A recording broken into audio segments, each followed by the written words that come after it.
The kitchen light was still on when Ellen Harper vanished in the agricultural town of Gering, Nebraska, population 7,032.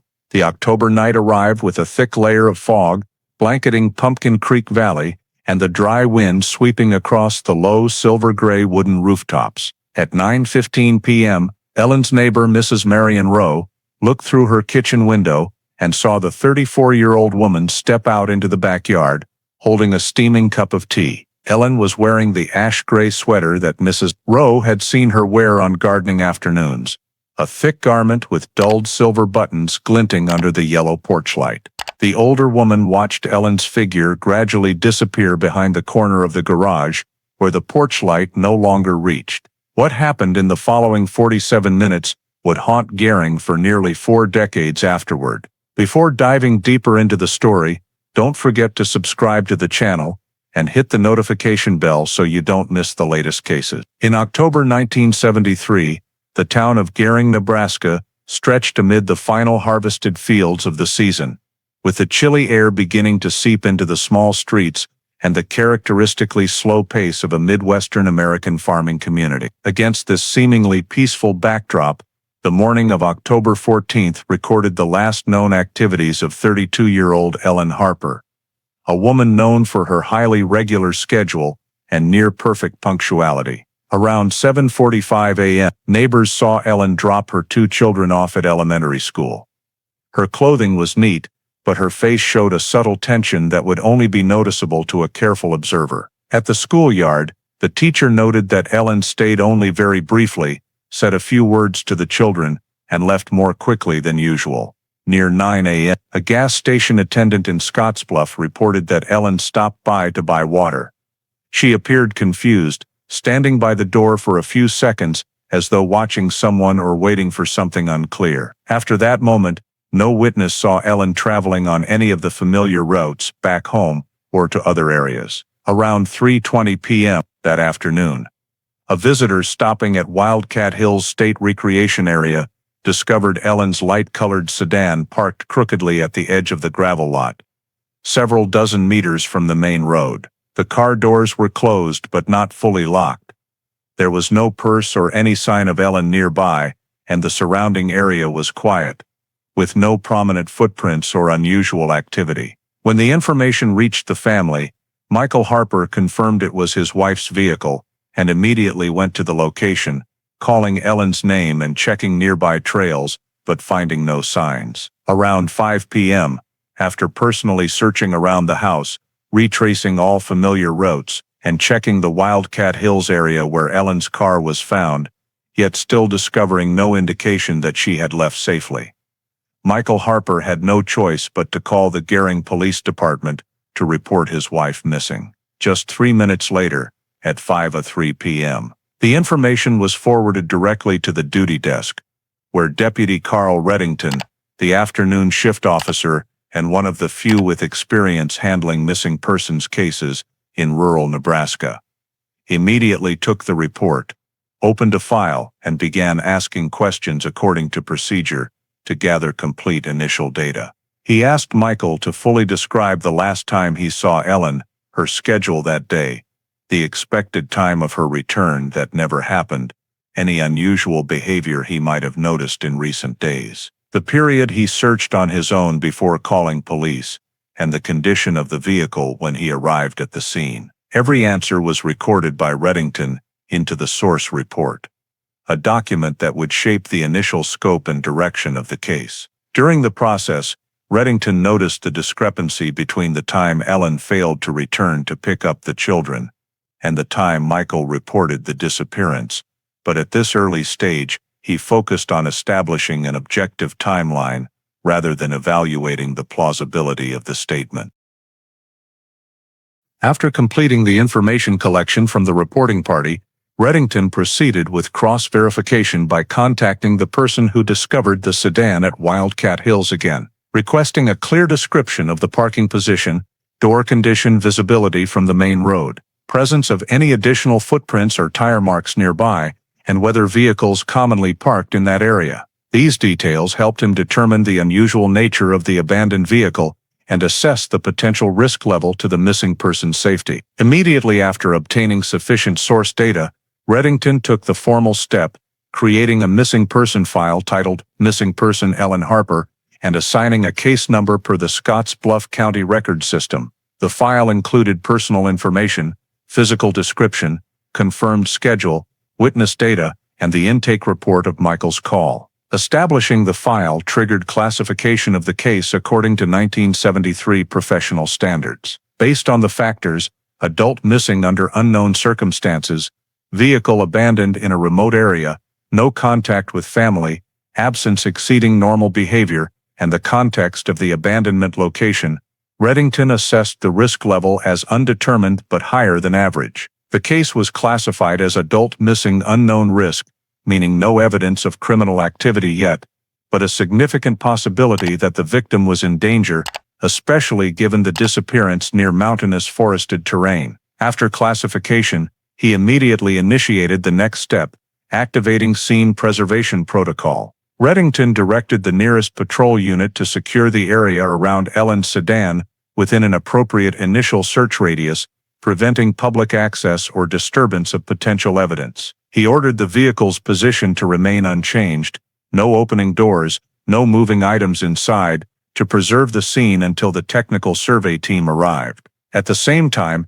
he contacted the technical support unit to prepare scene documentation equipment per procedure, photography, measurements, ground trace recording, and environmental data collection. The steps of receiving the report, gathering data from the caller, cross-verifying information, creating the file, classifying risk level, and ordering scene preservation were carried out continuously in under 40 minutes. Once all initial procedures were completed and the official missing person file opened, Deputy Carl Reddington left the duty desk, taking the initial documentation and call transcript with him, and drove the patrol car to Wildcat Hills, the last location with any trace related to Ellen Harper. There, the field survey would be the first step toward establishing baseline facts that might clarify the sudden disappearance of the 32-year-old woman. Deputy Reddington arrived at Wildcat Hills late in the afternoon, as daylight faded and long tree shadows stretched across the mottled gravel parking area. He parked the patrol car more than 20 meters from Ellen Harper's sedan to avoid disturbing the scene, then began an overall observation. The sedan was angled to the right relative to the entrance of the gently sloping lot, front facing the low tree line, rear toward an old trail, a parking style suggesting the driver had not arrived at high speed, but also had not taken time to straighten the position. Reddington noted the position of each wheel and the steering wheel angle before approaching closer. He crouched to examine the front right tire edge, the area that often shows signs if the vehicle stopped abruptly or was maneuvered unusually. However, the gravel surface here only held faint, unclear streaks, indicating the car had come to a relatively natural stop rather than being forced or involved in a collision. Continuing to inspect the undercarriage, Reddington found no obstructions or fallen parts, ruling out mechanical failure, as a breakdown would typically cause the driver to pull over near the main roadside rather than drive deeper into a less traveled area. After determining the vehicle's position, he shifted to documenting movement traces around it. Although the gravel made clear footprints difficult to preserve, there were softer patches of soil, kept damp by light rain 2 days earlier, and tree shade.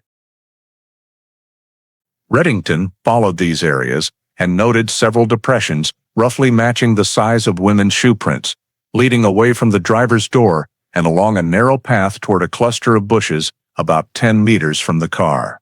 The marks were discontinuous, suggesting the person had not run but taken quick steps before pausing. However, the number of prints was insufficient to definitively confirm whether the victim left the vehicle alone or with someone else. In addition to possible victim traces, Reddington examined the area behind the car where a witness had previously mentioned a suspicious truck the night before. He looked for large parallel tire tracks or turning marks, but found only old, faded ruts that could not be identified as belonging to any specific vehicle. The lack of prominent tire evidence made it difficult to conclude another vehicle had been there recently. After completing documentation of movement traces around the car, Reddington assessed whether Ellen left voluntarily or was taken. The exterior showed no signs of impact. The door had not been pried, and the lock was in the down position, but not fully engaged. This detail was particularly significant when a victim flees a vehicle in distress. The door is often left open or unlocked due to panic. Conversely, if forced out, the lock is usually yanked hard or items scattered around. Yet this scene showed an intermediate state: door not fully locked, vehicle parked crookedly, but engine off. This suggested the victim had left the car in a state that was neither extremely rushed nor completely calm. Reddington considered the possibility that Ellen exited voluntarily to observe something in the area, while not ruling out the chance she had been lured out before an adverse event occurred. He checked the ground near the passenger and rear seats for drag marks or signs of a heavy object being placed down, but found no disturbance consistent with a struggle. This made forced entry and struggle inside the vehicle unlikely. Next, he evaluated the terrain to determine feasible directions of movement. Wildcat Hills consist of low ridges interspersed with brush and old trails leading down into the valley. From the car's position, there were three main directions: an eastern trail leading deeper into sparse woods, a gentle western slope opening to open ground, and the path leading back to the main road. Reddington visually surveyed each direction, noting ease of travel, degree of cover, and likelihood of movement without attracting attention. The eastern trail had scattered footprints and offered the most natural concealment, making it the most likely direction the victim either went or was led. In contrast, the main road direction was too exposed for discreet departure, and the western open area had fewer traces, making it less probable. After nearly an hour of survey, all findings were entered into the scene report. The vehicle position showed no signs of forced stop. The door was in a half-locked state. There were no clear indications of struggle or fight, and the surrounding area only contained a few discontinuous traces leading toward the trail. These data were insufficient to determine whether Ellen left the vehicle voluntarily or under influence, but they provided a critical foundation for objectively assessing the vehicle's condition at discovery and shaping initial scenarios about how the victim may have departed the sedan. Upon completing all procedures at Wildcat Hills, Deputy Carl Reddington returned to the Gering Police Department to proceed with the next step, collecting statements from the victim's family members. This was a crucial phase to establish the family side timeline and cross-reference it with scene findings. Michael Harper was invited into the witness interview room, where he was asked to detail the full schedule of October 14th as well as the preceding days, including any information potentially related to his wife's disappearance. Michael stated that Ellen dropped the two children at school in the morning, then returned home while he was preparing to leave for work. He claimed he last saw Ellen at the house before he departed around 8:15 a.m. When asked if anything seemed unusual in her speech or behavior at that time, Michael replied that Ellen appeared tired but made no mention of going out again. According to him, he worked at the office all day, returned home around 4 p.m., found Ellen absent, checked a few familiar places, and began to worry. Until reporting to police, Michael said he went by the school, stopped at several stores in town to ask if anyone had seen Ellen, then received word from an acquaintance that his wife's car had been found at Wildcat Hills, so he went there to check and subsequently called police. Reddington recorded the entire statement, but quickly noticed inconsistencies with the scene data. According to Michael, he left home at 8:15 a.m.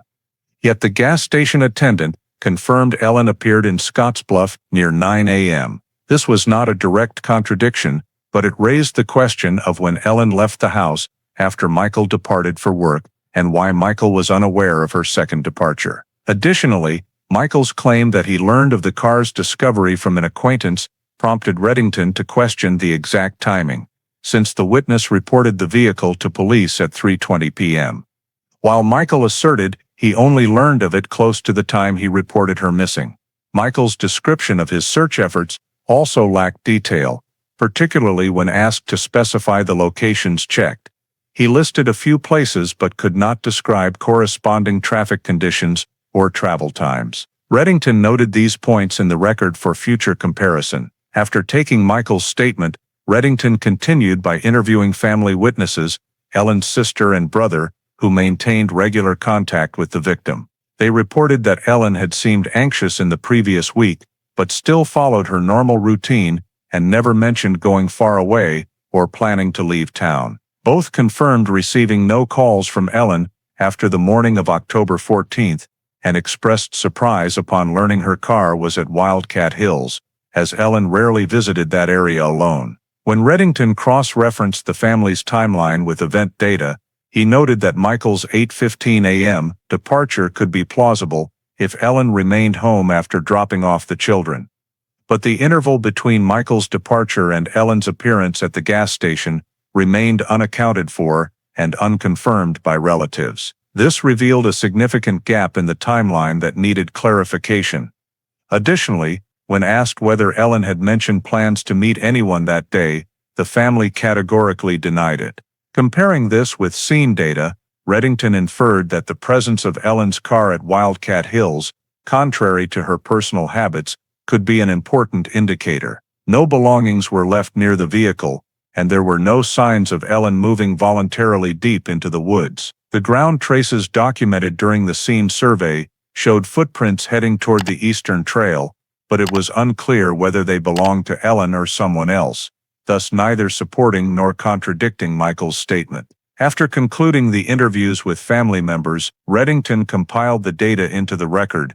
Michael's account failed to provide a solid timeline between morning and afternoon. His pre-report search efforts lacked specific detail. The timing of his knowledge of the vehicle discovery showed discrepancies with witness reports, and no witness could confirm any reason for Ellen to be at Wildcat Hills on the day of the incident. All these points were flagged by him as chronological inconsistencies and entered into the file as elements requiring further verification. After completing the recording of statements from the family, Deputy Carl Reddington moved on to the step of reconfirming Ellen Harper's timeline by reviewing all time points through intermediate witnesses, those who had no direct relationship with the victim, but were able to provide objective data about her movements on the morning of October 14. Each stop was verified to create a continuous timeline and eliminate gaps that could lead to errors in assessment. First, Reddington returned to the elementary school where Ellen had dropped off her child that morning. He met again with the teacher and gate staff to confirm the exact time of Ellen's arrival. According to the school's logbook, Ellen arrived around 7:45 a.m., consistent with Michael's statement and the teacher's initial account. However, Reddington requested clarification on the time Ellen left the school premises. Based on the description from the yard duty staff, Ellen only stayed for less than a minute before leaving immediately, with no prolonged conversation or any signs suggesting she planned to deviate from her usual route. This provided a clear time marker. Ellen left the school around 7:46, 7:47 a.m. From the school to the main road took less than 2 minutes by car, meaning Ellen could have been on the route toward Scottsbluff by approximately 7:50 a.m. The next point to verify was Ellen's appearance at the Scottsbluff gas station. The cashier recalled details with remarkable clarity. Ellen purchased a bottle of water and stood near the door for a few seconds, appearing anxious as if trying to calm herself. To ensure accuracy, Reddington requested a recheck of the sales receipt and transaction log.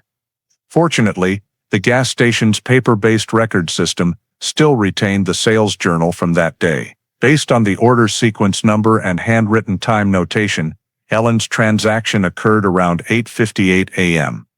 This meant Ellen had left the school more than an hour earlier, creating a blank period from 7:47 a.m.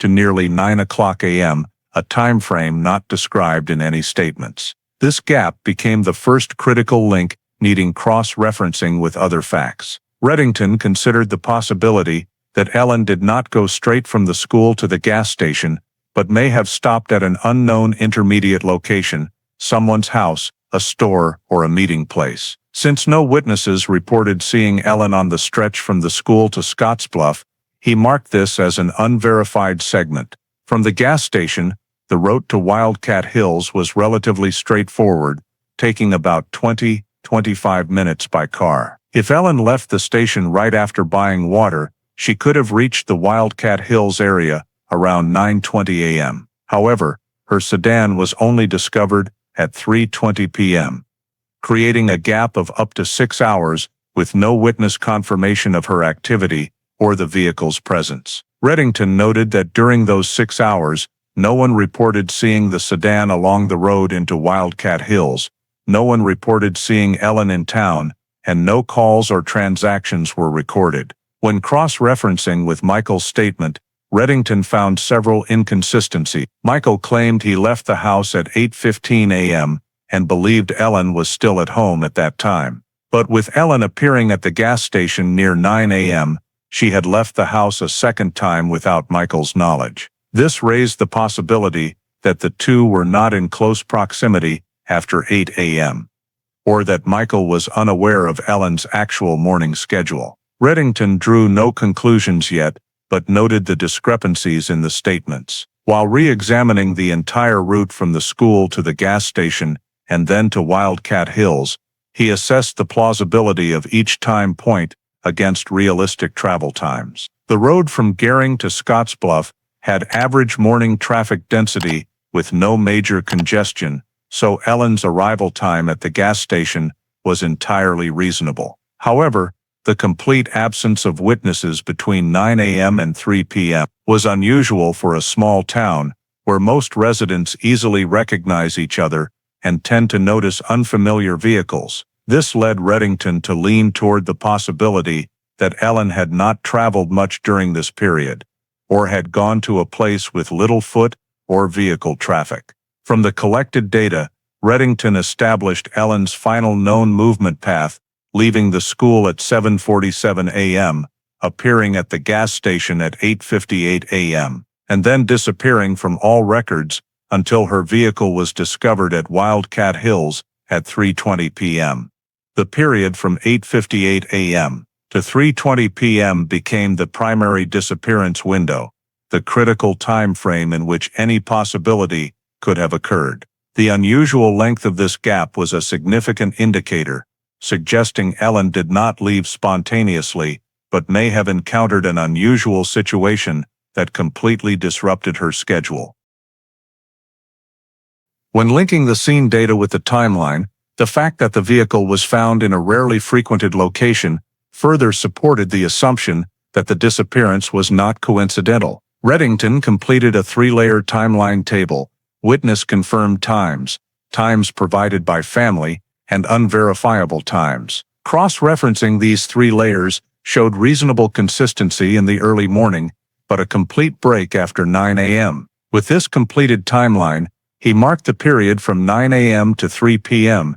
as the key time frame requiring further clarification to understand what caused Ellen Harper to vanish from her normal activities on the last day she was seen. Deputy Carl Reddington, after completing the timeline and marking the critical time window from 9 a.m. to 3 p.m., shifted focus to organizing the search operation in the Wildcat Hills area, where Ellen Harper's sedan was discovered, and which had terrain wide enough to conceal traces for many hours without detection by passers-by. That same evening, he mobilized the initial search force, consisting of Gering patrol officers, a support team from the Scottsbluff County Rescue Department, and a group of local volunteers familiar with the hilly forest terrain. The primary focus of the search was a radius of 200 to 500 meters around the sedan's location, based on the assumption that if Ellen left the vehicle voluntarily, the first traces might appear nearby, while if she was taken,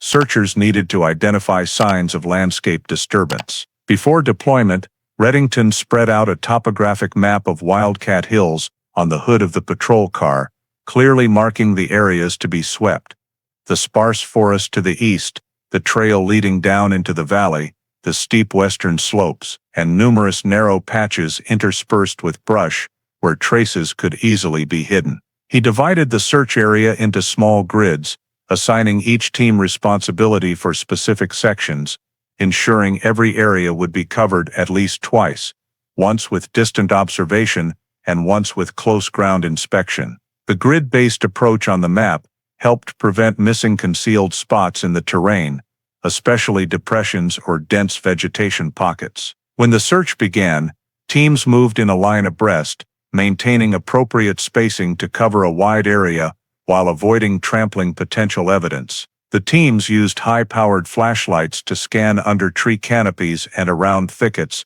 marking each completed area with wooden stakes. Reddington personally followed the trail leading eastward, the direction where scattered footprints had been noted during the vehicle survey. However, despite re-examining every soft patch of ground, he found no new footprints or signs of repeated movement along the trail, making the possibility of Ellen going deep into the woods via this path less convincing. Other teams reported similar results. The western area showed only steep soil and dry leaves, with no skid marks or scattered items. The northern area was flat, sparsely wooded land, so if Ellen had passed through, she would likely have been seen, yet no witnesses confirmed this. The southern search team examined an old trail leading down into a small valley.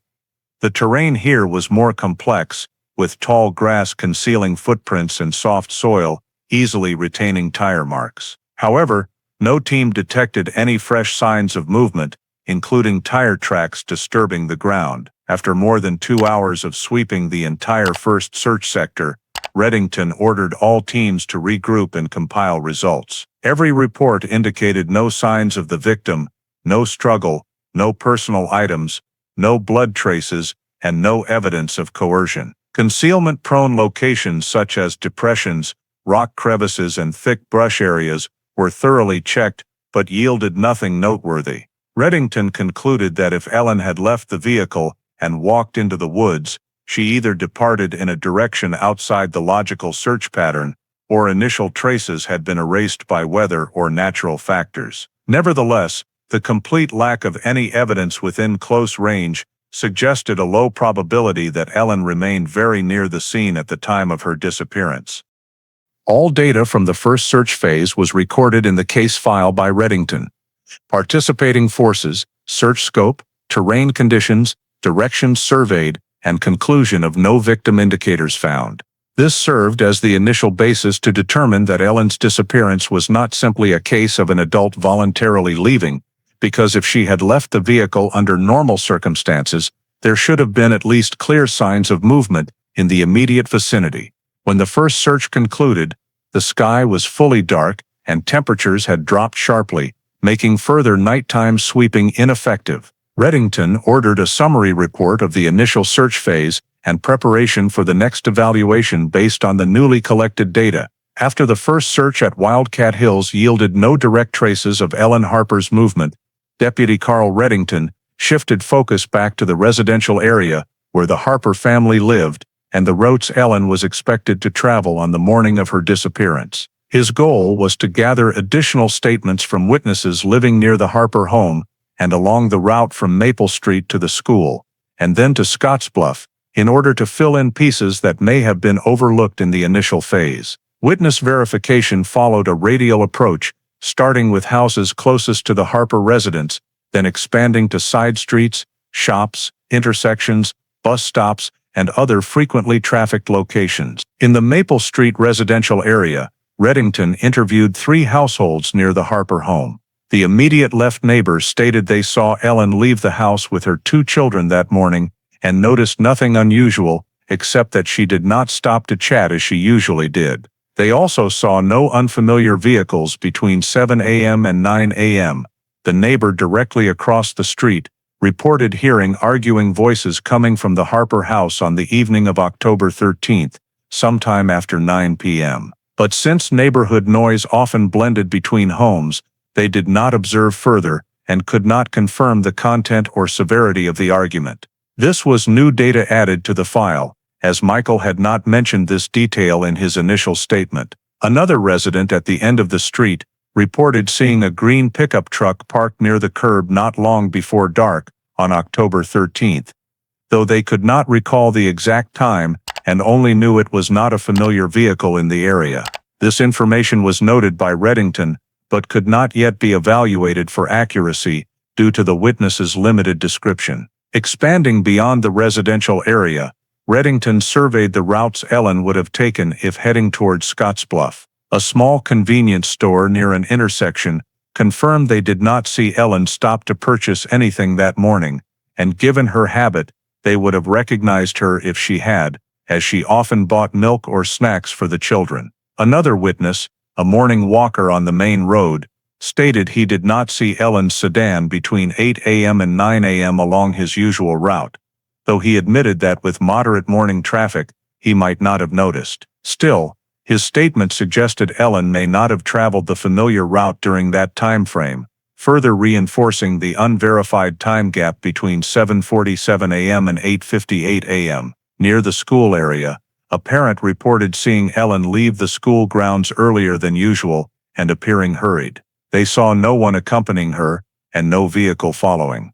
This information aligned with the school staff's statements and was classified as highly reliable due to consistency with prior data. To complete the supplementary witness group, Reddington revisited residents living around Wildcat Hills, the discovery area. A local fisherman stated he did not see Ellen's vehicle around noon, despite being at the lake below the valley, from approximately 12 p.m. to 2 p.m. This suggested the possibility that the sedan arrived at the discovered location later than 12 p.m. Though the witness's limited view due to sloping terrain led Reddington to rate its reliability as medium. A couple living near the road into the forested area confirmed they heard no unusual engine noises during the morning, though there may have been an engine sound in the late afternoon, but they could not recall the time or identify the vehicle type.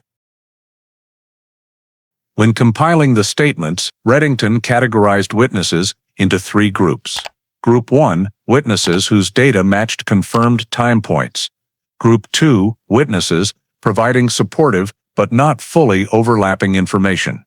Group 3, witnesses with potential information but low accuracy due to timing or observation conditions. Throughout the process, no witness provided direct evidence of Ellen's location after 9 a.m., and no one saw her anywhere except the gas station.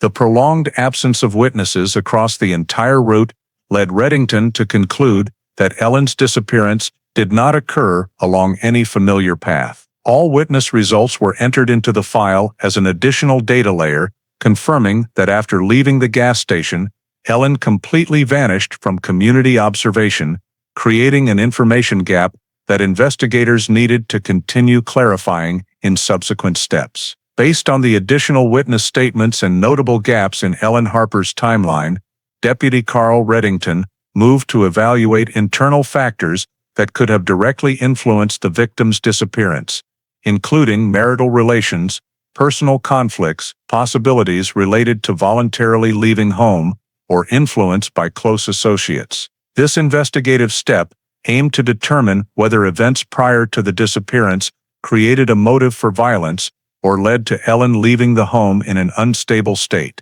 Reddington began by re-examining Michael's statement regarding the evening of October 13th, particularly after neighbors confirmed hearing arguing coming from the Harper house. In a follow-up interview, when directly asked about the argument, Michael admitted the couple had exchanged words but described it as only a minor disagreement about dividing household chores and preparing for the upcoming work week. However, Michael avoided providing specific details and could not pinpoint when the argument ended. This evasiveness prompted Reddington to question the true nature of the conflict. To broaden the assessment, he contacted Ellen's sister, who stated that about 2 weeks before the disappearance, Ellen had mentioned she didn't feel okay in the marriage and was under significant pressure, though she did not specify the cause. The sister recalled that Ellen seemed confused and evasive when asked for more detail, indicating prolonged stress rather than a momentary conflict. Next,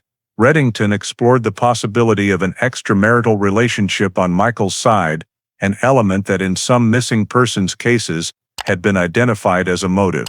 Through conversations with Michael's coworkers, some reported seeing him having close conversations with a female colleague at the office, but no concrete evidence suggested anything beyond a professional relationship. Nevertheless, This was noted as a potential relational stressor. Continuing to review Ellen's friendships, Reddington interviewed a close friend who stated that recently Ellen had become less open and frequently declined meetups. The friend insisted Ellen had no romantic relationship outside the marriage and showed no signs of wanting to leave town. She also ruled out the possibility of Ellen voluntarily leaving due to her responsible character toward her children. This partially eliminated the hypothesis of the victim deliberately departing in an active state.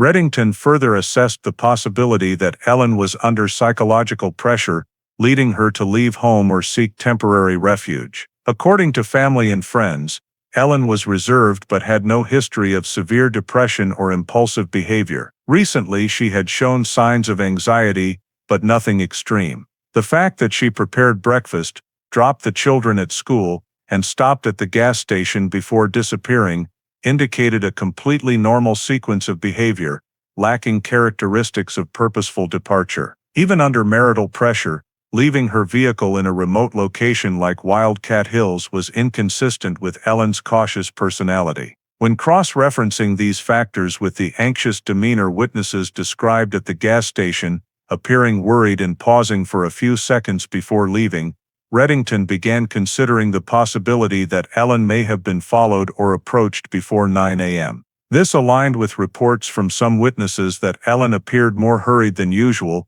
and less interactive with those around her that morning. At the same time, Ellen's failure to share any personal plans with her sister or friends reduced the likelihood that she left voluntarily without family knowledge. During the expanded investigation, Reddington also checked records for financial disputes, debts, or conflicts with outsiders, but found nothing noteworthy. Ellen's bank records were stable, with no unusual transactions in the preceding week. The local post office confirmed no mail related to travel bookings or special transactions. This further reinforced the current assessment that Ellen had not prepared for a long-term departure or faced financial difficulties, leading to voluntary abandonment of the family. Reddington then compiled all factors to evaluate potential violent motives within the marriage. The argument the night before the disappearance, Michael's lack of detailed information, combined with Ellen's anxious appearance the following morning, were marked as relationship tension indicators. However, since there was no direct evidence of violent behavior, these factors were classified only as potential motives rather than specifically established roles in Ellen's disappearance. When placing all the data on the analysis board, Reddington noted that Ellen's psychological state, anxious yet still maintaining daily routines, suggested she had no intention of leaving without notice. Conversely, the signs of tension from the previous night and her failure to leave any message for family suggested the disappearance did not stem from a personal plan. The discovery of the vehicle in a remote area further supported the assumption that the victim may have been affected by an external factor rather than moving there voluntarily. The final assessment results for the personal relationships and motive investigation were entered into the file as follows: existence of marital conflict the night before the disappearance. Presence of anxiety indicators in the victim prior to disappearance, no clear signs that the victim intended to leave home, potential for violence motive within the relationship exists, but lacks conclusive evidence. These data became the foundation for the next step in the investigation process when psychological state, family conflict, and timeline gaps needed to be connected into a unified picture to explain Ellen Harper's disappearance. After completing the evaluation of factors related to personal relationships and potential motives within the Harper family, Deputy Carl Reddington moved on to address one of the most important peripheral leads provided by witnesses: the appearance of a green truck near Ellen's house on the evening of October 13th, and the possibility that a similar vehicle had left Wildcat Hills around midday or afternoon on October 14th. Since this detail could be directly related to the victim being approached, followed, or removed from the scene, Reddington determined that it was necessary to collect and analyze all information related to this vehicle to assess the degree of involvement of its owner. Starting with statements from residents in the Maple Street area, Reddington noted that witness number 3, who lived at the end of the street, was the only one who firmly stated they had seen an unfamiliar green truck appear in the neighborhood on the evening before Ellen disappeared. The witness described the vehicle as an old model pickup truck with a not-too-dark color, parked briefly at the curb shortly before dark. When asked about the license plate, the witness admitted they could not see it clearly because the truck was parked far away, but insisted it was not a vehicle belonging to any resident in the area. Although the description was limited, this remained the first statement suggesting the possibility of an unfamiliar vehicle appearing at the exact time of the reported argument at Ellen's house. Reddington then expanded the scope by reviewing statements from residents around Wildcat Hills. A married couple living near the entrance to the forest area reported hearing the engine of a truck around early afternoon on October 14th, but could not clearly see the vehicle due to obstructed visibility caused by the terrain. The husband noted that the engine sound was heavier than a passenger car, while the wife recalled the sound lasting only a few seconds, as if a vehicle was accelerating away. Although not a detailed description, the appearance of a vehicle with truck-like engine characteristics near the time Ellen's sedan was abandoned was a noteworthy piece of data. To assess the coincidence between the two statements from different areas, Reddington compiled a list of popular green pickup truck models in Nebraska during the 1960s, 1970s, including the Ford F-100, Chevrolet CK Series, Dodge D-Series, and International Harvester. This list helped narrow down the group of vehicles that could have appeared in the area without attracting much attention, as popular truck models of that era were not overly diverse. The next step was to check registration records for green pickup trucks within Gering and surrounding towns. Reddington submitted a request to the Nebraska Department of Motor Vehicles to extract a list of vehicles matching the witness description, limited to a 15-mile radius around Gering. The returned list included 14 vehicles registered in 1973 with similar color descriptions. Reddington systematically cross-checked each case against witness statements and verified the owner's whereabouts on October 13th and 14. Of these vehicle owners,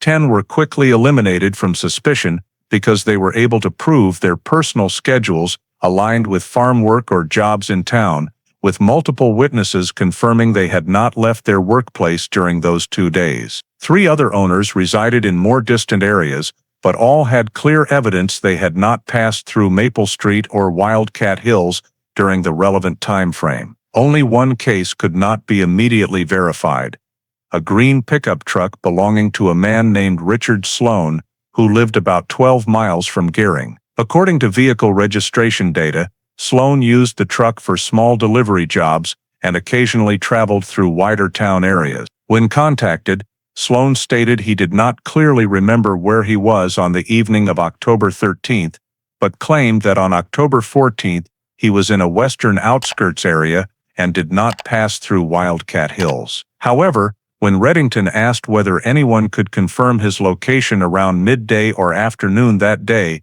Sloan could not provide any specific witnesses. This detail caused Sloan's file to require closer examination, though it was still insufficient to demonstrate direct involvement, as no witness had seen the exact license plate or clearly identified his vehicle at either location where statements were made. Reddington also considered the possibility that the green truck did not belong to any local resident, but was instead a vehicle from a neighboring area or someone passing through town. In the 1970s, people's movements between towns were not tracked through modern public transportation systems, making it extremely difficult to trace an unfamiliar vehicle. Reddington placed this lead in the medium priority leads category, important but not yet strong enough to reach a conclusion. Nevertheless, because the truck appeared at 2 critical time points, the evening before Ellen's disappearance and near the area where her car was found, it could not be ignored in the investigation process. Ultimately,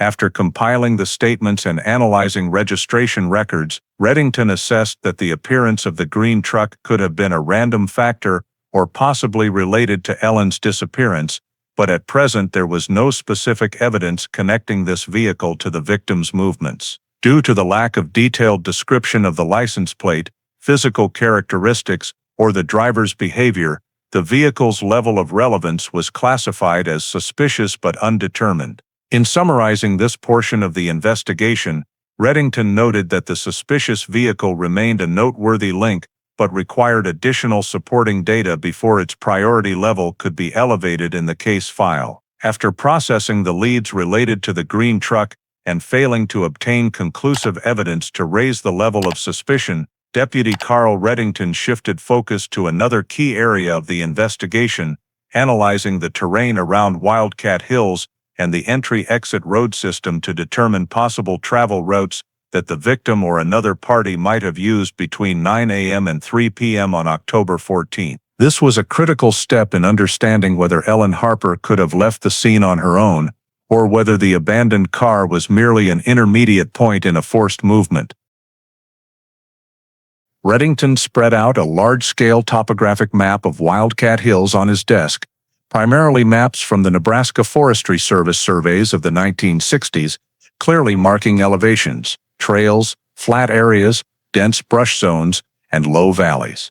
The location where Ellen's sedan was found lay on the northeastern edge of the nature park, near a high ridge overlooking the valley. From there, three natural directions of movement existed: east, leading deep into the hilly range with many old trails; south, gently sloping down into the low-lying area where Pumpkin Creek ran through; and northwest, leading back to the main road connecting Gering and Scottsbluff. Reddington evaluated each direction by comparing actual terrain with the feasibility of travel on foot or by vehicle. The eastern direction featured many abandoned, narrow and difficult trails, but they offered good concealment due to dense brush and soft ground. If someone deliberately led Ellen away from the car along this route, it was highly likely that witnesses would not have seen anything, though the major difficulty lay in taking a victim deep into the wooded hills, which required considerable time and effort, especially if transporting someone in a state of impaired control.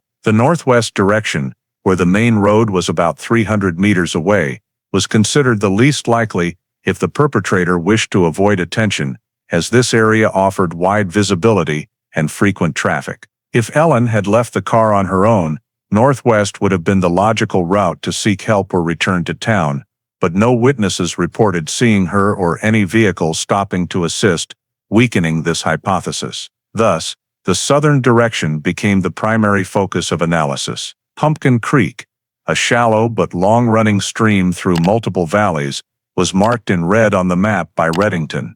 This area featured soft ground that could easily retain tracks, as well as tall grass patches and sparse brush that were highly favorable for concealing movement if someone wanted to avoid detection. In particular, scattered abandoned old farms along the creek created isolated areas rarely visited by people, perfectly suited to someone needing to hide unusual activity for several hours. Reddington reviewed transportation maps and identified that from Pumpkin Creek, several dirt roads connected to larger routes, including County Road 14, which could be used to take a victim farther from Wildcat Hills without attracting much vehicle attention. The distance from the car's location to the nearest creek bank was only about 600 to 700 meters, a completely feasible distance for walking or dragging a heavy object if the terrain permitted. Based on these factors, Reddington assessed Pumpkin Creek as the area with the highest likelihood of being related to Ellen's disappearance,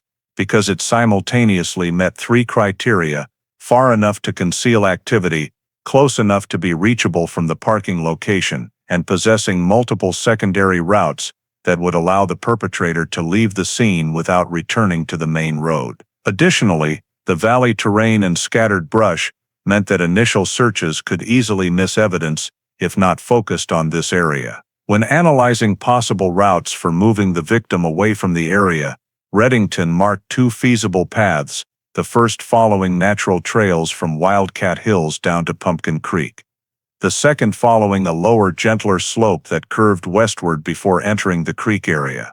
The second route was more difficult but less likely to leave clear footprints due to thick grass cover and drier soil. He also evaluated that if the perpetrator had used a vehicle to transport a person or heavy object, it was most likely the vehicle would not have entered the sparse forest area directly, but stopped at a low slope near a trail, after which movement continued on foot. This aligned with some indirect statements such as the engine noise heard in the early afternoon, though no clear tire tracks were found at the initial scene.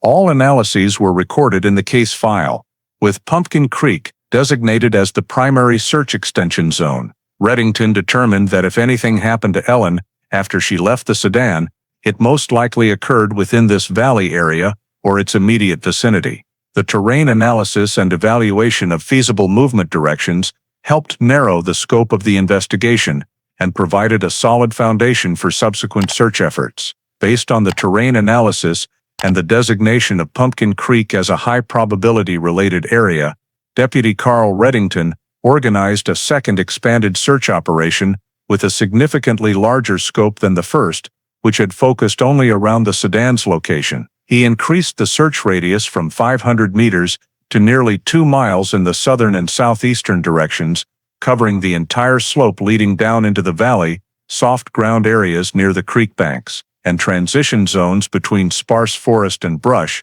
places where traces could easily persist, but also be easily overlooked.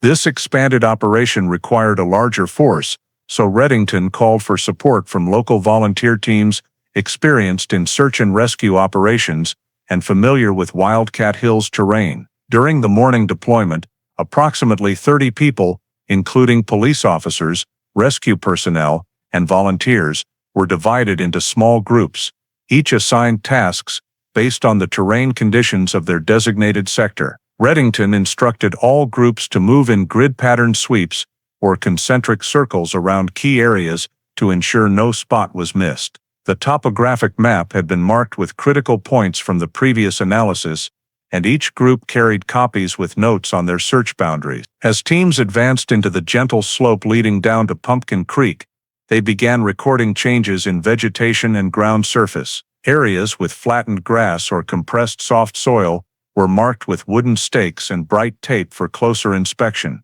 However, many of these compressions appeared scattered and did not form clear travel paths, making it difficult to determine whether they were caused by humans, animals, or weather. The group searching near the creek banks examined areas of eroded soil or signs of recent digging. Several spots showed darker than normal soil, possibly due to water saturation or recent disturbance, but probing with rods revealed no hollow spaces or foreign objects underneath. The bends of the stream, where mud could easily retain traces, were also carefully examined, but no clear shoe prints or tire tracks were found. Another group checked large tree bases and rock crevices that could conceal items. They discovered a few broken branches, but the breaks appeared natural due to strong winds rather than human force. Examination of the flat areas to the south also yielded no results. The entire area was swept multiple times, each pass focusing on natural features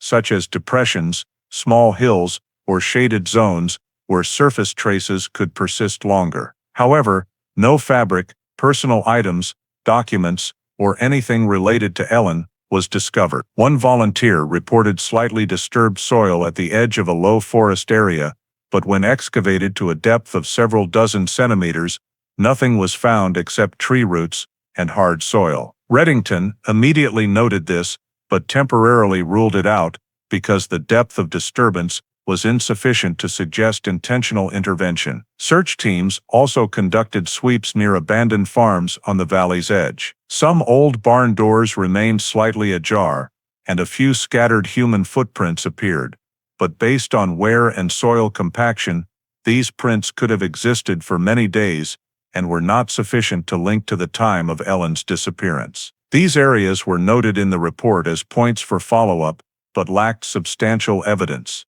By late afternoon, teams continued expanding southeastward into rougher terrain, where low, dense brush made visual observation difficult. Nevertheless, the teams found no significant signs of disturbance in the vegetative cover. Randomly broken branches and naturally fallen dry leaves showed no deep slide marks or unusually depressed soil. An old burned grass patch was noted, but the burn timing did not match and had no connection to the disappearance event.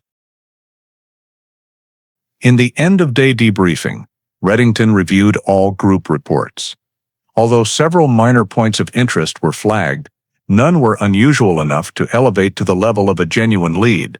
The lack of conclusive evidence across the wide area further weakened the hypothesis that the victim had moved deep into the valley or left voluntarily via trails. All data from the second expanded search were entered into the case file, documenting the scope, personnel numbers, areas showing signs of disturbance, and the conclusion that no specific findings directly related to Ellen Harper's movement or presence after leaving the sedan had been discovered. After the second expanded search produced no leads to narrow the direction of the investigation, Deputy Carl Reddington returned to analyzing another critical dataset: statements from family members and close associates. His goal was to construct a comparative framework of interview sessions to determine whether there were recurring discrepancies or deliberate ambiguities that might be obscuring the investigative process. Beginning with Michael Harper's statements, Reddington compared the content from the initial interview,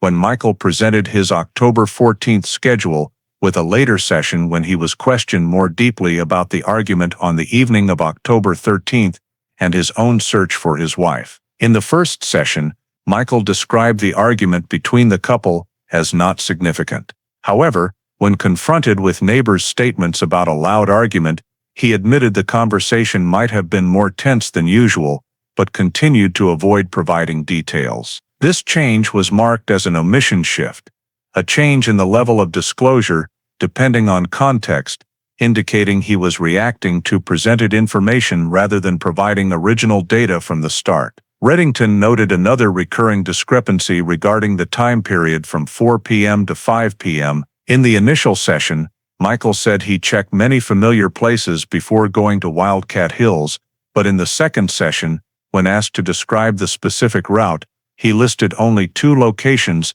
and could not recall the order of travel, raising doubts about authenticity. Regarding time markers, Michael consistently maintained that he left the house at 8:15 a.m., but could provide no details about Ellen's activities between that time and her appearance at the gas station around 9 a.m. The lack of information about this time gap was not itself evidence of wrongdoing, but the repeated use of the phrase, "I don't know," made the gap particularly noticeable. Next, Reddington compared statements from Ellen's sister and brother. Both described Ellen's anxious state in the weeks leading up to her disappearance, but neither was aware of the argument on the evening of October 13th. This indicated either that Ellen had kept this conflict completely private or that the argument concerned something she did not wish to discuss with family. When asked about Ellen's relationship with Michael, both siblings stated that their marriage was sometimes tense, but neither provided specific information about major conflicts, consistent with Ellen's habit of keeping personal issues private. This consistency helped establish them as highly credible witnesses because they did not over-explain Ellen's state or add speculative details. However, their information did not narrow the time frame of the disappearance or clarify the cause. Reddington then analyzed the statement of Ellen's close friend, who reported that Ellen had become withdrawn and anxious but never mentioned any plan to leave town or any sense of danger. This statement remained consistent across 2 interviews, with no signs that the friend had altered the story based on investigative developments. Therefore, this source was evaluated as highly credible but of medium investigative value due to the lack of specific time-related data. When compiling all family close associate statements and cross-referencing them with scene evidence, Reddington identified 3 types of recurring discrepancies in Michael's statements: 1, consistent lack of detail about his search efforts before contacting police; 2, vagueness when describing events of the evening of October 13th, and 3, lack of awareness of Ellen's activities between the time he left home and her appearance at the gas station. These discrepancies do not prove deception but indicate a level of ambiguity exceeding the average in missing persons cases, especially when compared to the stable and consistent statements from other relatives. Finally, Reddington ranked the credibility of each source group. Mach. Group 1, high credibility: teachers, gas station employees, close friend Ellen's siblings. These statements were consistent and aligned with scene evidence. Group 2, medium credibility: witnesses near Wildcat Hills and those who heard the truck, due to limited and difficult to verify information. Group 3. Credibility requiring scrutiny. Michael Harper, due to the presence of recurring discrepancies and missing information about key time periods. The comparative framework helped Reddington determine that the various statements did not contain deep contradictions with the scene evidence, except that Michael's statements contained the highest number of points of non-alignment. After completing the comparison chart of statements and recognizing that the inconsistencies in Michael Harper's account still could not be transformed into incriminating evidence, Deputy Carl Reddington returned to evaluate all physical evidence collected from the scene in the context of 1973 forensic techniques. This was an important step to determine whether the investigation could rely on scientific analysis to narrow down suspects or had to depend purely on statements and logical inference. When reviewing the evidence and traces that could be collected at Wildcat Hills, Reddington carefully noted each currently available analysis method: direct visual examination of footprints and tire tracks, manual comparison of fabric fibers or soil, and observation of ground surface for signs of struggle. However, the majority of these methods relied on direct visual physical characteristics and could not produce a basis for positively identifying a suspect or accurately reconstructing what had occurred. The footprints discovered by the search team were only shallow depressions in soft soil, not sharp enough to determine foot size, shoe type, or to distinguish between human and animal tracks. The mud and gravelly soil did not retain any sole tread patterns, making comparison with Michael's shoes or anyone else's impossible. Similarly, tire tracks in the wooded area were only faint grooves that could not be identified as specific tire patterns, while many vehicles in the region use similar tire types, rendering vehicle tracing via tire tracks virtually meaningless. Regarding potential trace evidence such as fabric fibers or hair, 1973 forensic techniques had no DNA analysis capability and could only classify color, material, and fiber structure using microscopy. This meant that even if a fiber was found near the vehicle or on the trail, positively determining whether it belonged to Ellen or someone else was entirely uncertain without highly specific comparison samples. Reddington also considered the possibility of analyzing biological traces such as blood or other fluids, but no suitable samples were present at the scene. Even if a small blood stain had been recovered, forensic laboratories at the time could only determine blood type, not identify individuals, leading to a high risk of erroneous conclusions. Some areas of disturbed soil and a few broken branches were noted, but these traces themselves could easily have been caused by animals or weather and held no legal evidentiary value. With soil analysis, although laboratories could compare color, moisture, and mineral composition, this was only useful when soil was found adhering to a suspect's belongings or footwear, while investigators had no linked evidence available for comparison. The most significant limitation was the complete absence of any physical signs inside or near Ellen's sedan. The vehicle interior showed no signs of disturbance, no broken items, no scattered personal belongings, and no indications of coercion. This made using the vehicle as evidence to establish the starting point of criminal activity nearly impossible. Laboratories at the time also lacked the ability to effectively lift fingerprints from non-smooth surfaces, and even when fingerprints were obtained, matching them against a national database was virtually impossible because storage systems were still rudimentary and focused only on convicted criminals. Energy survey equipment or ground-penetrating surface scanning to locate buried remains did not exist, leaving search teams to rely solely on visual inspection and manual probing rods across a vast area. These technical limitations caused most potential evidence to be classified as unprocessable, forcing the investigation to rely on human factors and logical interpretation rather than scientific analysis. In his report, Reddington concluded that at this point, there was no sufficiently strong physical basis for charging anyone, no direct trace evidence linking any specific individual to the scene, and no physical evidence from the vehicle or wooded area that could prove a crime had occurred at Wildcat Hills. This placed the investigation in a position of complete dependence on witness statements, consistency across information sources, and the ability to draw inferences from information gaps. After clearly assessing the forensic limitations of 1973 and concluding that no physical evidence was strong enough to guide the investigation toward charging, Deputy Carl Reddington shifted to the administrative and personal activity data of Ellen Harper to review remaining possibilities, particularly the hypothesis that the victim left home voluntarily or had made prior preparations before disappearing. This review aimed to confirm whether Ellen's disappearance could be related to financial, medical, personal transactions, or any activity indicating she actively left town. Reddington contacted the bank, where Ellen and Michael held a joint account, to check transaction history for the 2 weeks prior to October 14th.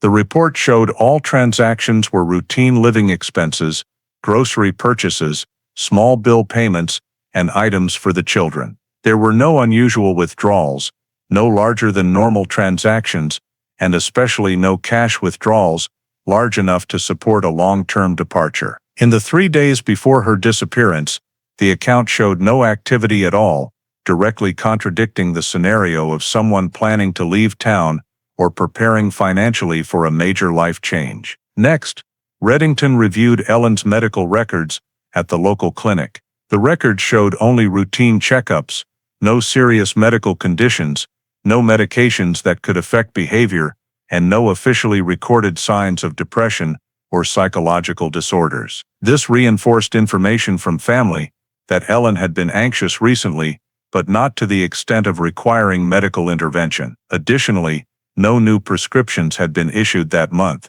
ruling out secret treatment seeking or urgent medical needs that might have caused her to leave home. Reddington also worked with the local post office to review incoming and outgoing mail. There were no letters with special content, no signs of communication with distant acquaintances, no reservation confirmations for lodging or transportation, or any evidence suggesting Ellen planned to leave Gering. Regular bills continued to be paid on time, and there were no address change requests, factors commonly seen in cases of adults voluntarily leaving home. The sheriff's office also checked Ellen's employment records to see if she had requested time off, reported shift changes, or mentioned traveling.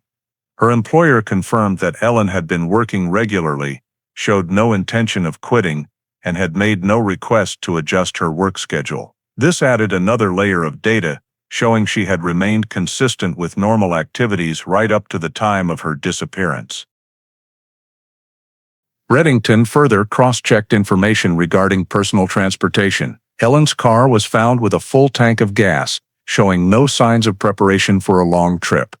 No luggage, spare clothing, or personal items typically present when someone leaves for an extended period. Even essential items such as her wallet, identification papers, and purse were absent from both the vehicle and the scene, items that had been confirmed as things Ellen always carried when leaving home. This completely contradicted the voluntary departure hypothesis. Reddington expanded the scope to public transportation systems and long-distance bus depots in town. No staff reported seeing Ellen on October 14th, no bus tickets were purchased in her name, and no passengers described anyone matching her appearance that day. At the small airport near Scotts Bluff, the passenger list for October 14th did not include her name, and no tickets had been booked in the recent period. This helped confirm the victim had not left the area by public transportation. Beyond main routes, Reddington also considered the possibility that Ellen left town in another private vehicle.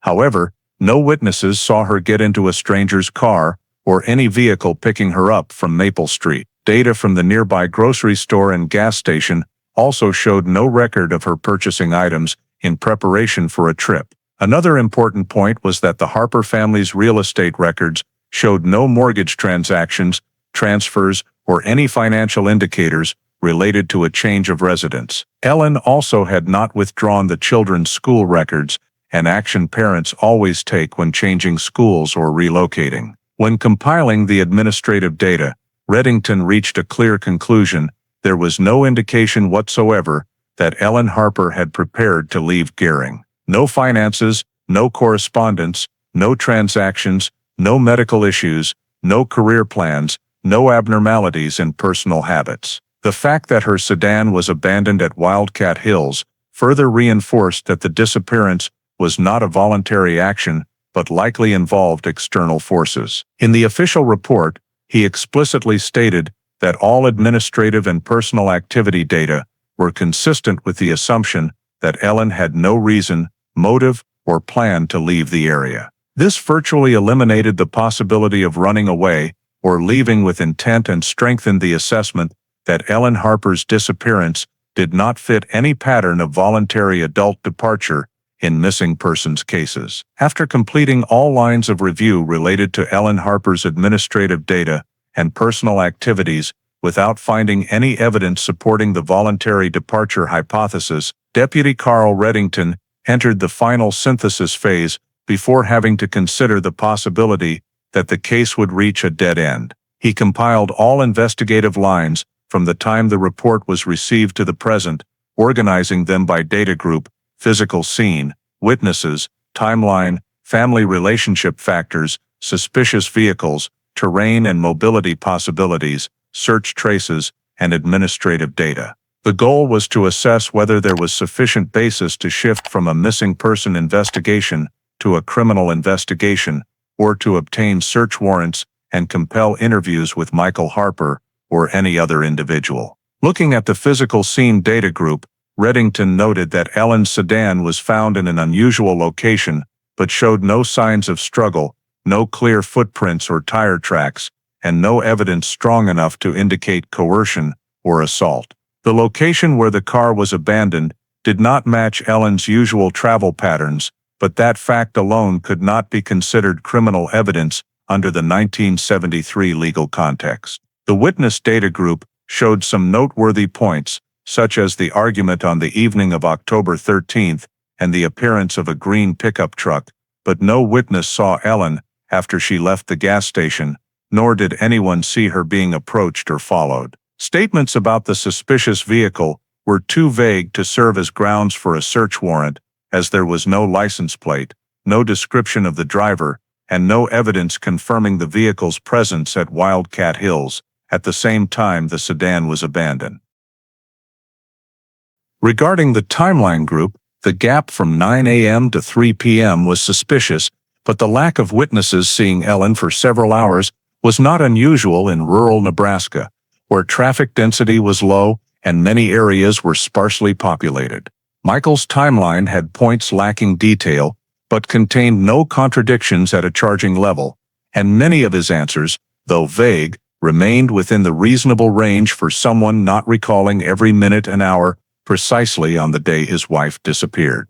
Concerning family relationship factors, Reddington determined that marital conflict existed on the evening before Ellen's disappearance, but the degree and content of the argument were unverified. Ellen's anxiety in the preceding weeks could relate to family pressure, but could also stem from work or personal concerns. There were no reports of domestic violence, no complaints filed, no direct witnesses to conflict, and no signs of violent behavior at the home. In the 1973 context, when behavioral investigation methods were limited and domestic violence issues were rarely criminalized, these factors could not serve as legal grounds for compelled interviews or home searches. The terrain analysis group indicated many possible directions of movement, especially the Pumpkin Creek area, but despite 2 search operations, no traces were found suggesting Ellen had been there or been taken there. No fresh digging, no personal items, no drag marks.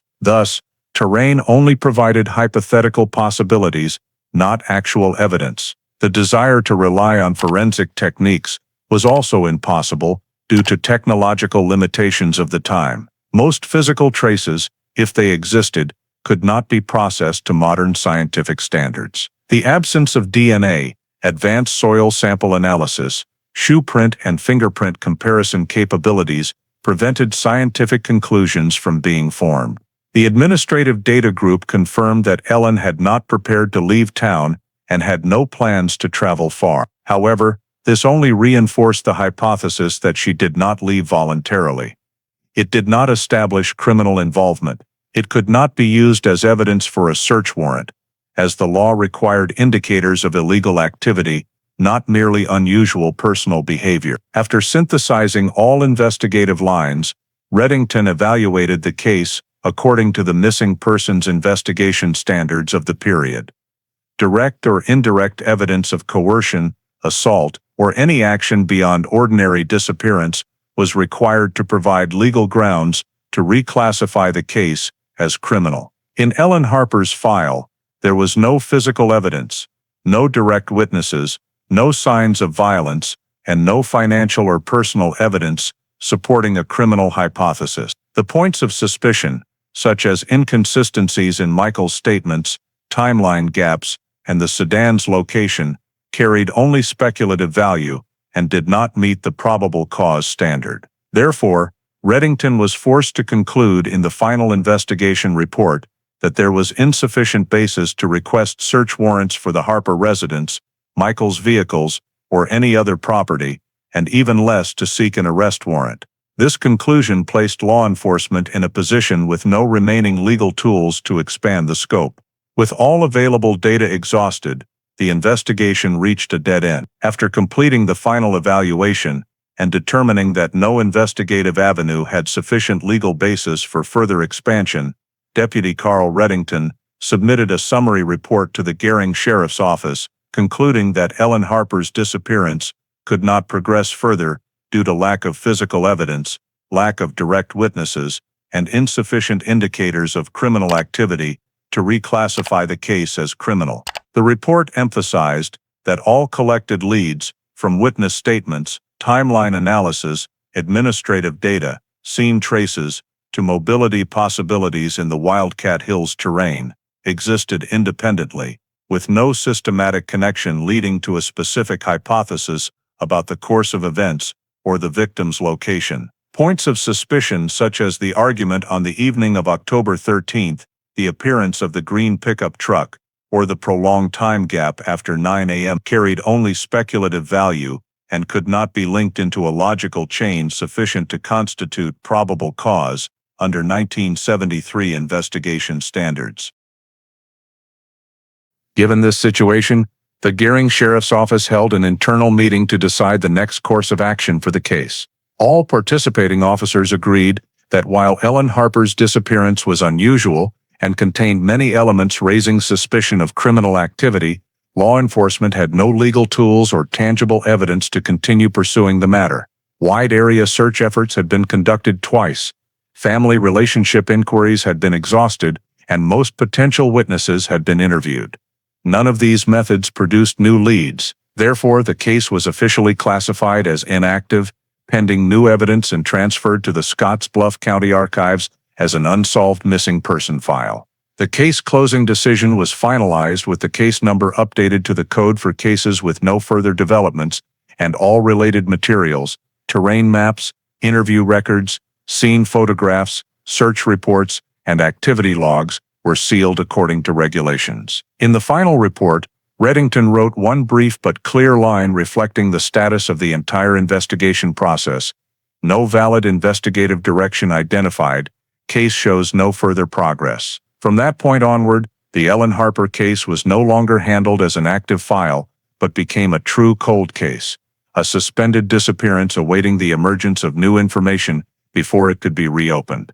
Nearly 37 years after Ellen Harper's missing persons file was moved to the inactive, pending new evidence category, the event that led to the case being reopened emerged in a completely random manner, unforeseen by any predictions of the investigators at the time. In the summer of 2010, a new family who had just purchased the old house on Maple Street, the same property once owned by the Harper family in the 1970s, decided to demolish the dilapidated garage and rebuild a stronger, more solid structure. The construction crew began by removing the roof, pulling out the rafters, and dismantling sections of the rotted walls. When the excavator was brought in to dig deeper into the foundation, the operator reported that the old concrete slab beneath the floor was uneven, with some areas unusually thick, as though additional layers had been poured over a previous repair. At first, the site supervisor thought it was merely remnants of an earlier foundation repair, but when the jackhammer broke through the first layer of concrete to reach the soil below, the bit struck something hard. producing a distinct metallic ringing sound completely different from that of the foundation stone. This anomaly caused the crew to pause work and continue breaking the remaining concrete by hand until a rectangular metal box gradually emerged from beneath the damp soil. The box measured approximately 25 centimeters wide, nearly 40 centimeters long, with a heavily rusted surface, but still retaining its original shape intact. None of the workers recognized that the box might be connected to a decades-old missing persons case, but the discovery of a buried metal object beneath the old garage floor was unusual enough for them to decide to inform the homeowner. After a brief inspection, the homeowner immediately called the local police, suspecting it could be illegally stored property or related to some concealed activity. Gering police dispatched 2 officers to the scene to take possession of the metal box. After an external examination confirmed there were no signs of hazardous materials such as explosives, they transported the box to the police department for controlled opening and inspection. When the lid was lifted, everything inside immediately caused the officers to pause for several seconds to carefully observe. The first item was a gray tarp, badly mildewed, folded multiple times, and carrying the distinctive musty odor of materials long buried in soil. When the tarp was gently unfolded, a coil of coarse rope, typical of the kind used for farm work, appeared. The rope was nearly 2 meters long, frayed but still strong enough to show its twisted structure. Based on its degree of deterioration and color, the rope appeared to have been buried for decades. Beside the rope and tarp lay a small rectangular piece of fabric, faded but still clearly bearing 2 handwritten letters in marker, EHA. Although the ink had blurred due to time and moisture, the marking was distinct enough that any officer who had worked in Gering for many years immediately recognized it as the initials of Ellen Harper, the woman who vanished in 1973. A cold case most Gering residents now remembered only as a sad, unresolved story. At that moment, especially with all 3 items appearing together in one box, everyone present sensed that they could not have been accidentally discarded. The combination of rope, tarp, and a personally marked piece of fabric matched the pattern of body disposal or concealment, turning the metal box into evidence that needed to be handled according to criminal case protocol. The 2 officers promptly sealed the box, labeled it as evidence, and transported it to the station for storage in the evidence room. An intake report was written on the spot, clearly documenting the time of discovery, exact location beneath the garage foundation, burial depth, condition of the box, and all contents. The homeowner and construction crew were recorded as witnesses, and the scene was thoroughly photographed to ensure any future analysis would have reference data. Once the box reached the evidence room, the duty commander ordered notification to the investigations division due to the emergence of new evidence directly related to a previously closed missing persons file. An initial report was prepared, highlighting 3 key features. 1. The evidence was buried beneath a structure that belonged to the Harper family at the time Ellen was still alive. 2. The handwritten EH marking perfectly matched the victim's initials. And 3. The type of rope and tarp could be connected to binding or concealment, an act for which investigators in 1973 had never found any similar physical evidence. The report also noted that, given the context of discovery during demolition, the likelihood of the box having been placed there after 1973 was extremely low, as no one would have had a reasonable motive to bury an old metal box beneath decades-old deteriorated concrete. Information about the evidence was immediately forwarded to the chief of police, along with a request to evaluate the relevance of the metal box to the Harper cold case. The appearance of the box was regarded as the first piece of data in nearly 40 years, with the potential to reopen the case. The items that had lain silent beneath the old garage floor were finally brought to light, and became the factor that once again placed the name Ellen Harper back on the desks of the Gering Investigations Division. After the metal box containing the mildewed tarp, rope, and marked fabric was handed over to the Gering Police Department, the current Chief of Police, Raymond Donner, who had been in office for less than 3 years, immediately ordered the archives to retrieve the entire 1973 Ellen Harper missing persons file for review. This was the first time in decades that all the original documents were placed back on the desk of the head of the local police force. Donner spent the first 2 full days reading the entire file in chronological order: the initial missing persons report, scene documentation, search maps, witness statements, materials collected from the victim's family, timeline analysis, evaluation of investigative leads, and the decision to close the case issued in early 1974. When he reached the final report prepared by Deputy Carl Reddington at the time, Donner paid particular attention to the handwritten marginal notes. Reddington had added himself, "No physical evidence, insufficient probable cause, timeline vague but inconclusive, and especially existing leads remain independent, no connection." When comparing those leads with the newly discovered evidence, Donner recognized points that the 1973 investigators, lacking modern forensic technology, had been unable to explore deeply. One particularly striking detail was the location of the garage where the metal box was found. It was the very house where the Harper family lived at the time of Ellen's disappearance, meaning the evidence had been buried either during the active phase of the case or shortly thereafter. Donner reviewed the portion of the file documenting the 1973 house search and discovered that, at the time, police had not been granted a search warrant due to insufficient legal grounds, leaving the entire garage structure and surrounding property never truly inspected. This led Donner to mark it as an investigative avenue never pursued, a major gap in the original investigation. When reading the description of the green pickup truck and the vague witness statements, he realized that in 1973, tracing vehicles had been extremely difficult due to limitations in registration systems and lack of supplementary data. However, reports did show the vehicle appearing near the victim's home on the evening of October 13th and possibly near Wildcat Hills the following day. Donner noted that this was a recurring lead that had not been adequately followed up, since in 1973, linking a vehicle to its owner was severely restricted. Additionally, Donner observed that many suspicious elements previously considered insufficiently weighty under the standards of the time could, under a modern investigative perspective, become significant indicators. Examples included inconsistencies in Michael's account of his search route, the state of marital tension immediately before the disappearance, and prolonged gaps in Ellen's timeline. In 1973, these details had not been sufficient to establish legal grounds, but Donner recognized that the new physical evidence could potentially connect these scattered points into a logical chain, reopening the possibility of reconstructing the case as a criminal matter. While re-examining the old search maps, Donner paused especially at areas near Pumpkin Creek,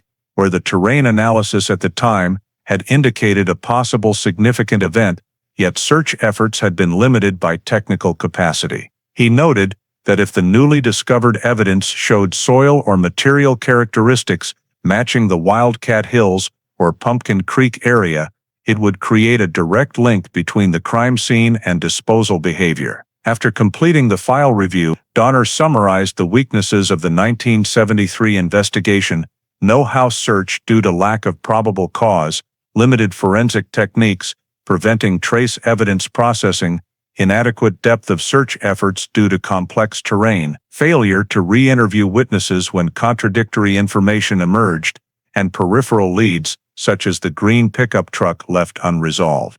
At the same time, he listed the strengths provided by the new evidence: burial location on Harper family property at the time of the disappearance, the presence of rope and tarp, items commonly associated with binding or body transport, and the E-marked fabric showing a direct connection to the victim.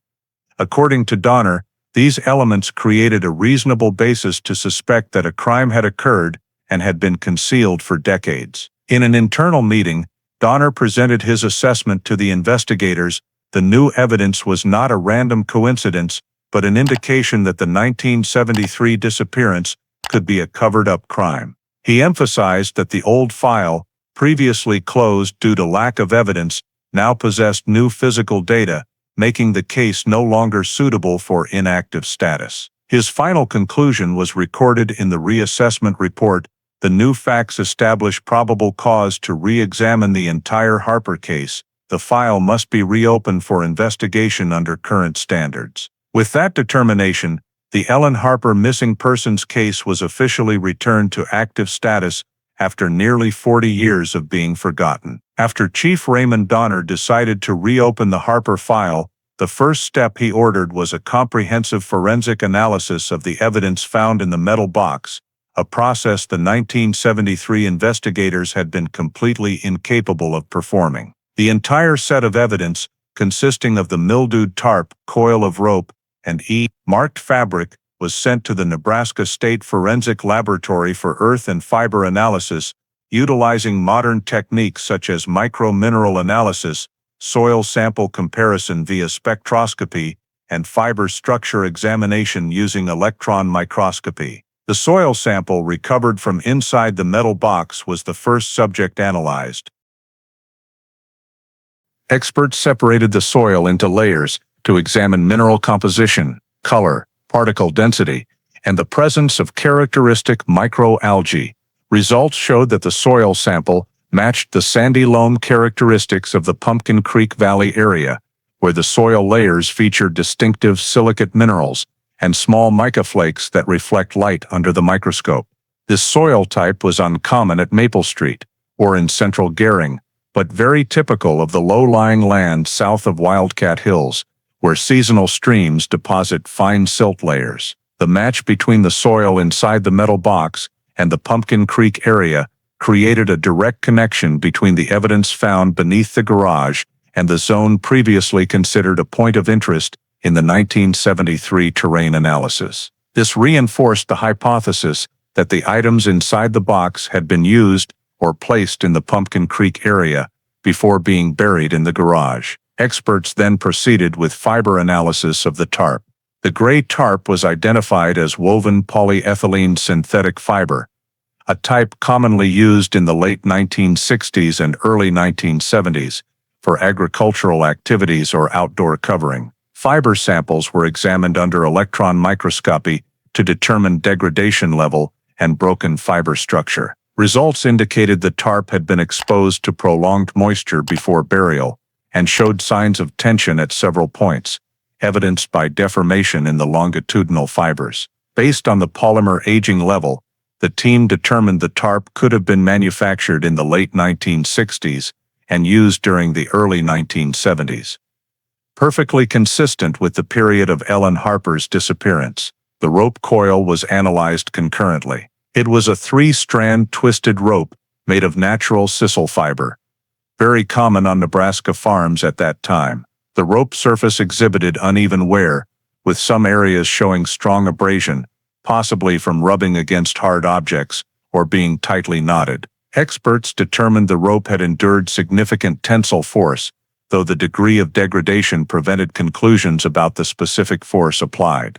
When soil adhering to the rope and tarp was analyzed, the laboratory noted that the mineral composition matched both the soil inside the box and a control soil sample taken from Pumpkin Creek. This created a 3-way connection: evident soil in the box, Pumpkin Creek area soil. This match was rated as highly suggestive, carrying strong indicative value, although not yet sufficient to conclude disposal occurred at Pumpkin Creek. The final item analyzed was the marked fabric. Although the marking had faded, enough ink remained for compositional analysis, showing it was a type of marker ink commonly used in household markers in the early 1970s. The fabric was identified as a cotton polyester blend, the same material used in many nightgowns and family clothing at the time. While it could not be confirmed that the fabric belonged to Ellen, the matching initials increased the evidentiary value. Fiber analysis of the fabric revealed that the torn edge was not the result of natural wear, but showed signs of being torn by hand, as indicated by uneven broken fiber structure and slight twisting. This suggested the piece of fabric had likely been torn from a larger item, possibly clothing or a towel. Upon compiling the analysis results, the laboratory sent a report to the Gering Police Department, clearly stating 3 important conclusions. 1. The soil inside the box originated from an area matching Pumpkin Creek. 2. The tarp and rope were of an age consistent with Ellen's disappearance and showed signs of prior use before burial. 3. The fabric piece was likely torn by hand and bore markings matching the victim's initials. The report also emphasized that the evidence could not have appeared randomly beneath the old garage without deliberate burial intent. These facts, when cross-referenced with the 1973 terrain analysis and case timeline, immediately added a layer of physical evidence the original investigation had never possessed. What had once been only speculation about Pumpkin Creek now had a physical basis for re-examination and became the key point for the next phase of the investigation. After receiving the modern forensic analysis report showing clear connections between the evidence in the metal box and the Pumpkin Creek area, as well as signs of use during the time of Ellen Harper's disappearance, Chief Raymond Donner ordered the reopening of the witness investigation lead, a step the 1973 team had undertaken but could not explore deeply due to technological and procedural limitations. Donner's goal was to re-interview everyone who had provided information in the early stages of the case, collect overlooked minor details, cross-verify their memories using renewed cross-checking methods, and determine whether the new evidence could prompt witnesses to recall information previously deemed unimportant. The first witness contacted was the neighbor living across from the Harper house, the person who had reported hearing arguing on the evening of October 13th. In the 2010 interview, this individual described more clearly that the sound heard was not just raised voices, but seemed to include heavy objects being moved forcefully, drawing his attention around 9:15 p.m. When asked why this detail had not been mentioned in the 1973 statement, the witness said that at the time he had not wanted to interfere in another family's affairs, and since nothing unusual appeared the next morning, he assumed it was only a minor argument. However, the memory, reinforced by time and new context, suggested the argument may have been more serious than initially assessed. Next, investigators located the parents who had seen Ellen leave the elementary school on her final morning. Now elderly, the witness still remembered that Ellen had left the schoolyard faster than usual and did not look back at her child, as was her habit. When asked again, the witness added that Ellen had appeared distracted, repeatedly glancing toward the parking lot before departing. This detail had not appeared in the 1973 file and could indicate the victim was under pressure or being watched. The gas station attendant, the last person to see Ellen, was also re-interviewed. He recalled that she stood in front of the glass door for about 10 seconds, as though observing traffic outside.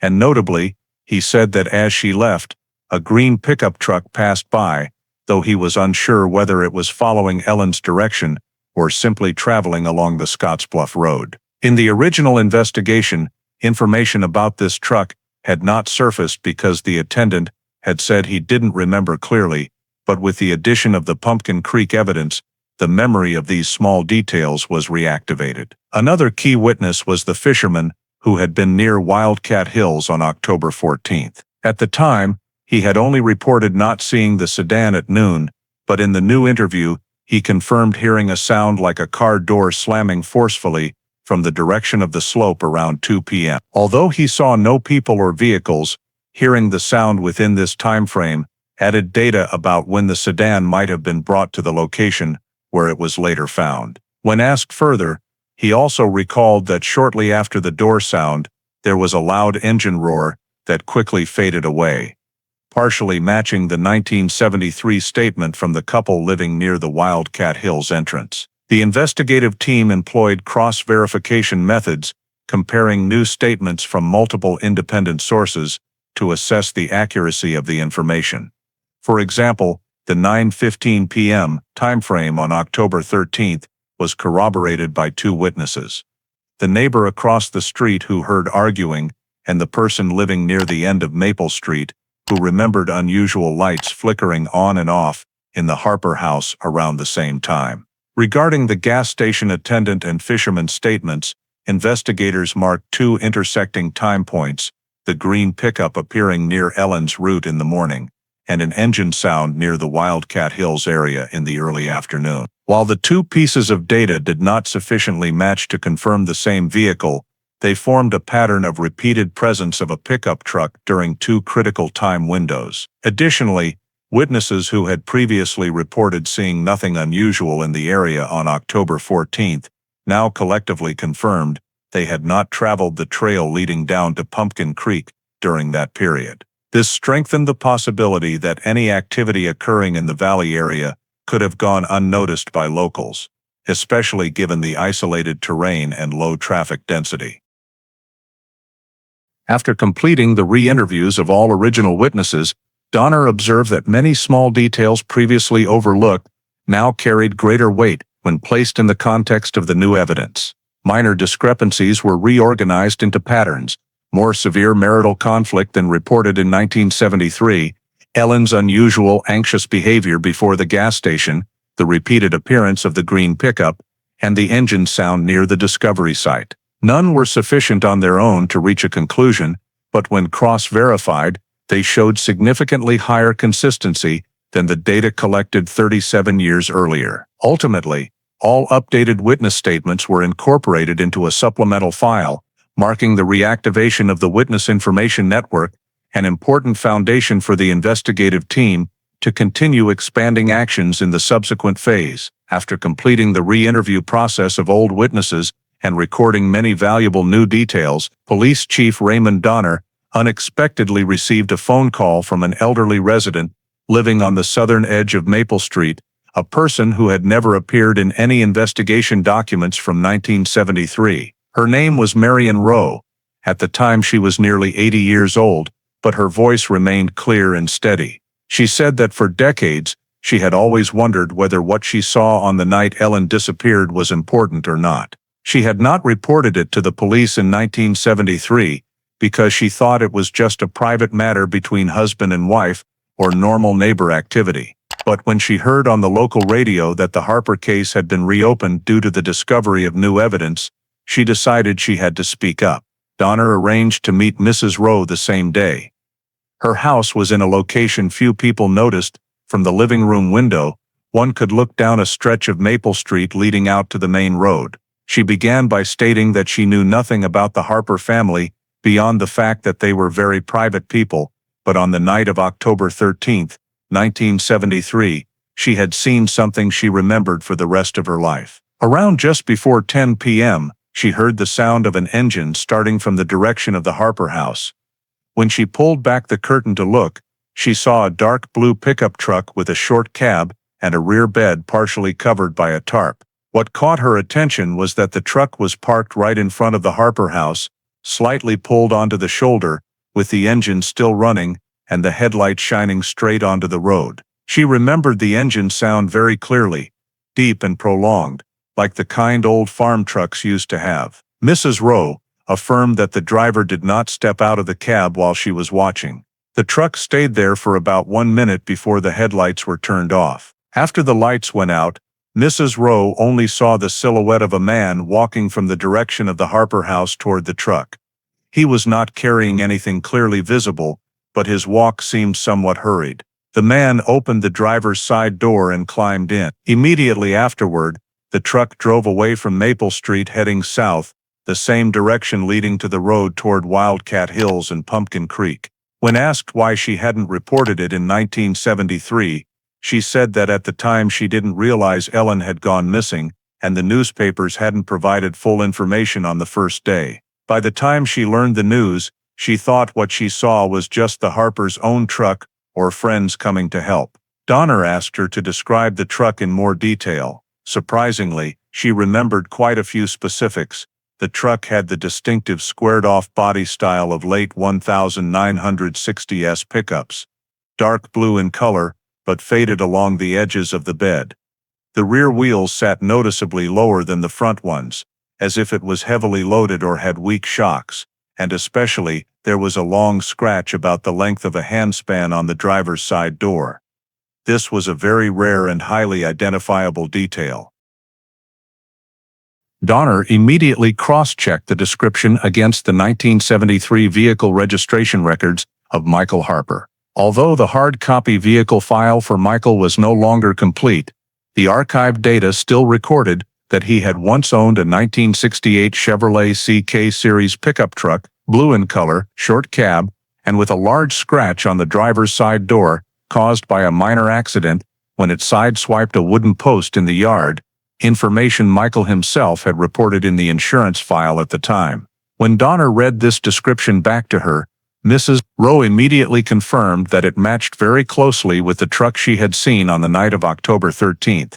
Not only did the color and body style match, but the detail about the long scratch on the door made it impossible to mistake. Donner asked if she remembered any features of the man who walked up to the truck, but Mrs. Rowe said she only saw his silhouette because the light from her own window was weak, and streetlights back then were not as bright as they are today. Nevertheless, she affirmed that the figure was average height, rather slim build, and sloping shoulders, not a burly or heavily built frame. When compared with the 1973 file notes on Michael Harper's physical description, Donner marked this as a high degree of correspondence. To verify the accuracy of the statement, Donner employed cross-verification by comparing Mrs. Rowe's account with the entire updated witness data from the re-interviews.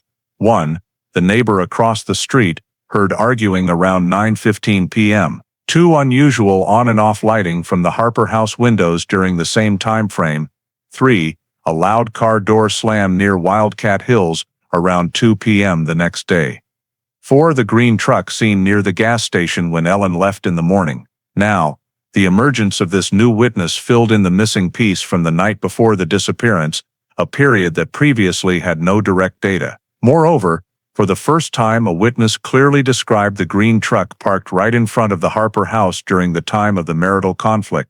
This elevated the truck, previously only a peripheral element, to an unavoidable lead with direct connections. Donner noted that Mrs. Rowe's statement was especially valuable because it contained details that matched administrative records, vehicle files, and other witness statements. Furthermore, the fact that Mrs. Rowe had never appeared in the old files meant this testimony was not influenced by collective memory or media-based inference, a critical factor in evaluating witness independence. At the end of the interview, Mrs. Rowe simply said one sentence, "I didn't know at the time that what I saw was that important." But for Donner, that statement opened an investigative path that no one had been able to access for the past 37 years, and it strengthened the connection between the green truck, the timing of the family conflict, and the departure behavior of a man whose build matched the description in Michael Harper's file. Immediately after obtaining the pivotal testimony from Mrs. Marian Rowe,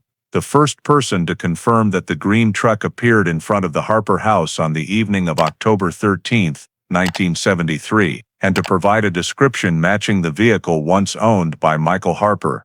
Police Chief Raymond Donner decided to implement the next important analytical step, fully reconstructing the timeline, using 2010 technology to cross-reference the scattered events of 1973 with the new chain of data, especially the evidence in the metal box and the supplemented witness statements. Although GPS devices did not exist in the 1970s, Donner used modern GPS mapping combined with digitized topographic maps to simulate the routes an old model pickup truck could have taken within the relevant time frame. By inputting factors such as 1973 road conditions, average speed of a Chevrolet CK Series truck, terrain gradients, and former traffic points, the investigative team created a detailed simulation of possible travel from Maple Street to Pumpkin Creek, and from Pumpkin Creek back to Maple Street or a temporary stop in the garage area. This allowed them to observe scenarios that in 1973 they could not have precisely envisioned. First, the team reconstructed the argument timeframe around 9:15 p.m. based on multiple witness accounts. According to the simulation, if a serious incident occurred inside the house between 9:15 and 9:25 p.m., the truck driver could have started the engine around 10 p.m., perfectly matching Mrs. Rowe's testimony. The truck then left Maple Street heading south toward the turnoff into Wildcat Hills. At an estimated speed of only 25-30 miles per hour, for a heavily loaded old truck on dirt roads, the team calculated the travel time from the Harper house to the Pumpkin Creek area at approximately 16:22 minutes. The GPS simulation confirmed that if the truck left Maple Street around 10 p.m., it would arrive at Pumpkin Creek around 10:20 p.m., consistent with the hypothesis that the evidence in the metal box, the tarp, rope, and piece of fabric, had been used in that area before being buried under the garage floor. Next, the team used digitized topographic maps to analyze the feasibility of moving a body at night. Pumpkin Creek had many small trails and depressed terrain, allowing vehicle access close enough to secluded spots. The simulation showed that if a body was placed or temporarily concealed in the valley area on the night of October 13th, the person could return to Maple Street within 25–30 minutes, meaning it was entirely possible to make 2 trips between 10 p.m. and 11 p.m. without being seen. As many witnesses on Maple Street reported the area becoming very quiet after 10:15 p.m. with almost no one still awake. This aligned with the 1973 file, which contained no witnesses seeing Michael after 10 p.m. To connect this data with the evidence, the forensics team entered soil samples from the metal box into Nebraska's digital mineral mapping system. The system confirmed that the micromineral composition belonged to the central Pumpkin Creek area, not the creek banks near Maple Street or any residential zone. This reinforced the conclusion that the evidence had been present in an area that the GPS simulation showed could be reached in under half an hour from the Harper house. After determining the route for the night of October 13th, the team continued reconstructing the timeline for October 14th, the day Ellen Harper's sedan was discovered. Using GPS mapping and simulation data, they established that if the body had been moved or handled during the night of the 13th, the sedan could have been used the next morning to cover tracks or stage a scene. The simulation showed that travel from the Harper house to the location where the sedan was found took about 18–20 minutes under morning dirt road conditions. A person leaving the house around 8:15 a.m., matching Michael's statement, could easily drive the sedan to Wildcat Hills, park it on the slope and return by truck within less than an hour. This did not rule out the possibility that the perpetrator placed the car there to mislead investigators. When the team input witness-provided time markers, including the time Ellen appeared at the gas station and the sighting of the green truck nearby, the simulation produced a surprisingly consistent timeline. If Ellen left the gas station around 9 a.m. but was never seen at any other location by witnesses, it was highly likely that the actual time of her disappearance was not the morning of the 14th, but the night of October 13th. All prior assumptions that Ellen left in the morning had been based on unverified statements, while the simulation showed that her route from the house to the gas station would have passed through Maple Street, yet no witness in the area saw her leave the house that morning. This shifted the last confirmed sighting of her back to the evening of October 13th, not the morning of the 14th as the 1973 file had previously assumed by default. When these data points were placed together, a new timeline began to emerge. Argument at 9:15 p.m. Loud noises inside the house afterward. Green truck appearing around 10 p.m. Route from Maple Street to Pumpkin Creek matching the soil sample found. Sufficient return time to conceal absence. And the next morning the sedan staged as a red herring. All these elements, from GPS simulation to terrain analysis and evidence data, for the first time created a continuous timeline that the 1973 force could not have built. More importantly, this new timeline fully aligned with the location and nature of the evidence buried under the garage, showing that these items were not only related to concealment behavior, but also to the movement of a body or handling of traces immediately following the night Ellen disappeared. Forensics in 2010 achieved what 1973 could not, turning scattered conjectures into a structured, continuous, and genuinely investigative timeline. Immediately after completing the new timeline model using 2010 simulation technology and identifying significant matches between the reconstructed travel routes and the evidence from the old garage, Police Chief Raymond Donner, together with 2 veteran investigators, decided to conduct round 1 questioning of the only person in the 1973 file who was directly and consistently connected to every piece of data, Michael Harper. Although he was not yet a suspect in the legal sense, he was invited to the Gering Police Department as a person with important information. Nevertheless, Donner deliberately set up the interview room according to protocols for cold cases that had reached a new threshold of suspicion, no accusatory tone, but with a focus on observing psychological reactions and the ability to maintain consistency when confronted with facts he presumably believed only he knew. When Michael entered the room, the investigators immediately noticed tension displayed through constant hand movements and his avoidance of direct eye contact. At the beginning, Donner had Michael repeat the entire timeline of the last 2 days before Ellen vanished. As in 1973, Michael described the evening of October 13th as merely a little argument, said Ellen went to bed first, and that he watched TV late into the night. However, when asked to specify the exact time he turned off the lights and went to bed, Michael gave a time frame almost completely different from the one in the old file, a change that Donovan noted immediately. Next, Donner introduced the first newly added fact, the emergence of a new witness, Mrs. Marian Rowe, who confirmed seeing a green truck parked in front of the Harper house around 10 p.m. on October 13th. When asked if he remembered anyone coming to the house that evening, Michael reacted noticeably. He leaned back slightly, stretched his neck as if trying to visualize or find an appropriate answer. A reaction the investigators classified as searching for a safe gap in memory. Michael firmly stated that no one had come to the house. When Donner continued by describing the truck details, including the long scratch on the driver's side door, Michael paused for several seconds before replying, "I don't know whose car she must have mistaken." This delayed reaction was assessed as intentional avoidance, since the long scratch had been specifically recorded in Michael's insurance file, and very few people in Gering at the time had a vehicle with similar characteristics. In the second step, the investigators presented the soil analysis from the metal box, which matched samples from the Pumpkin Creek area, a region marked as suspicious in 1973, but never proven relevant. When asked whether Michael had ever been to the Pumpkin Creek area during the week Ellen disappeared, he repeated 3 times, "No, I don't remember any reason I would have gone there." Donner did not press immediately, but shifted to asking whether he had ever owned a gray tarp or coarse rope similar to the evidence. Michael answered that he didn't remember yet in the 1973 file.